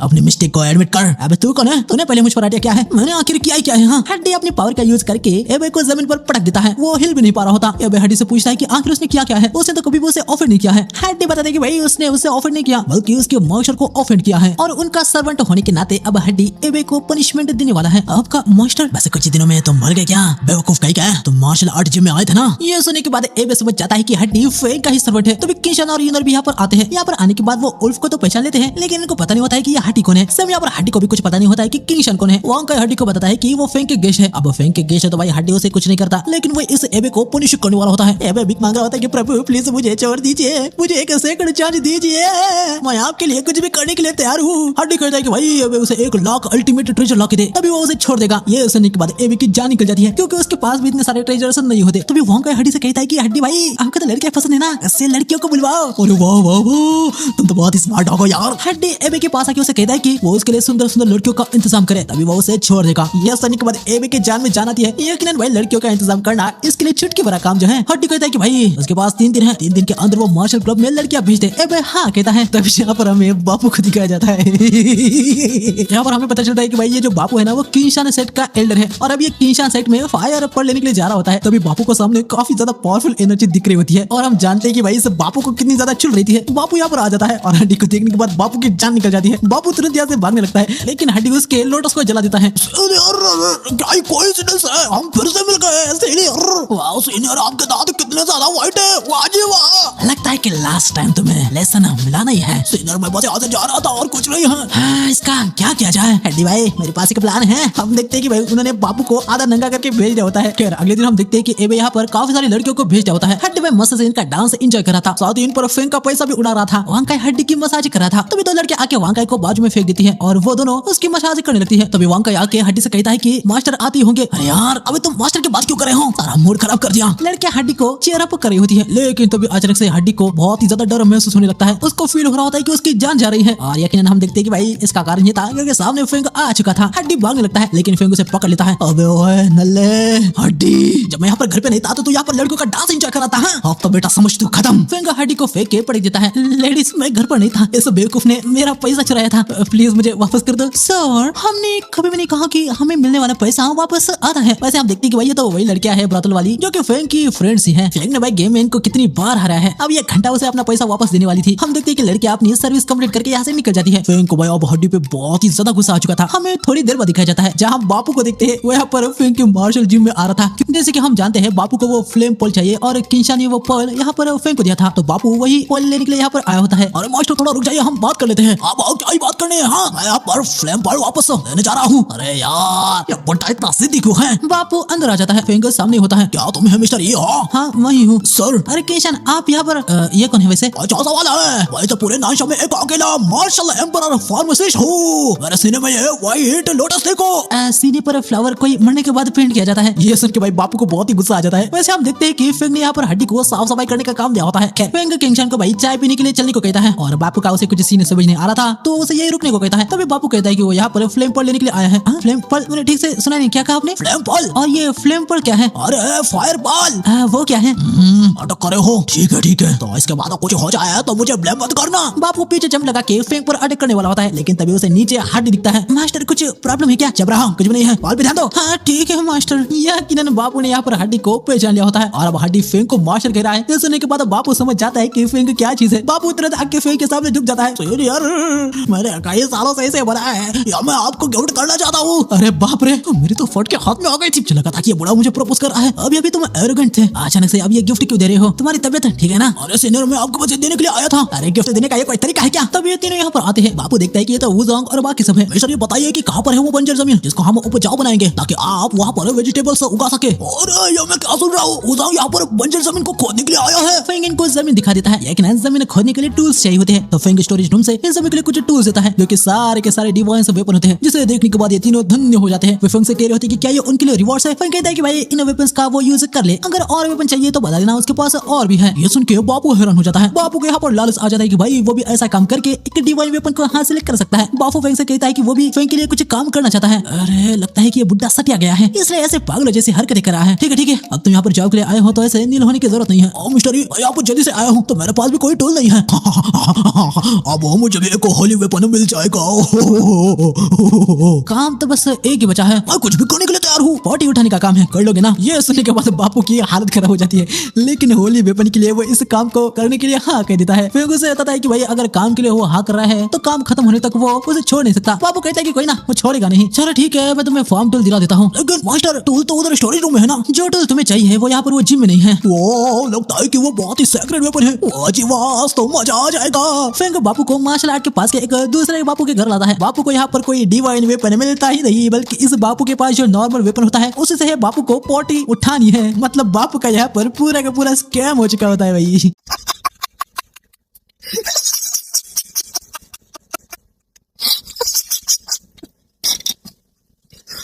भगवान। इसके ऊपर से फेंग बापू को बताता है कि बापू को अब हर महीने पॉटी निकालने के लिए आना होगा, जो सुन के बापू की जान निकल जाती है। इसके बाद हमें फेंग को क्वीन के पास दिखाया जाता है। तीनों हाफ से फेंग ने यहाँ पर एक मेडिसिन बना ली होती है, वो उसे क्वीन को पिलाता है। क्वीन अभी तुम उड़ सकते हो। इनको लग रहा होता है कि क्वीन के पास कोई भी कल्टिवेशन के लिए टैलेंट नहीं है तो उन हर्ब्स का भी उस पर कोई भी असर नहीं होगा। लेकिन हम देखते हैं कि क्वीन जाग जाता है, उसके अंदर से बहुत ही ज्यादा ऑरा आने लगता है। क्वीन यहाँ पर पूरे तरीके से ठीक हो चुका था। तभी हम देखते हैं कि क्वीन के अंदर से जो ऑरा निकला था उससे यहाँ पर एक एंटिटी बन जाती है जो कि 2 मिलियन साल बाद अभी अवेक हुई है।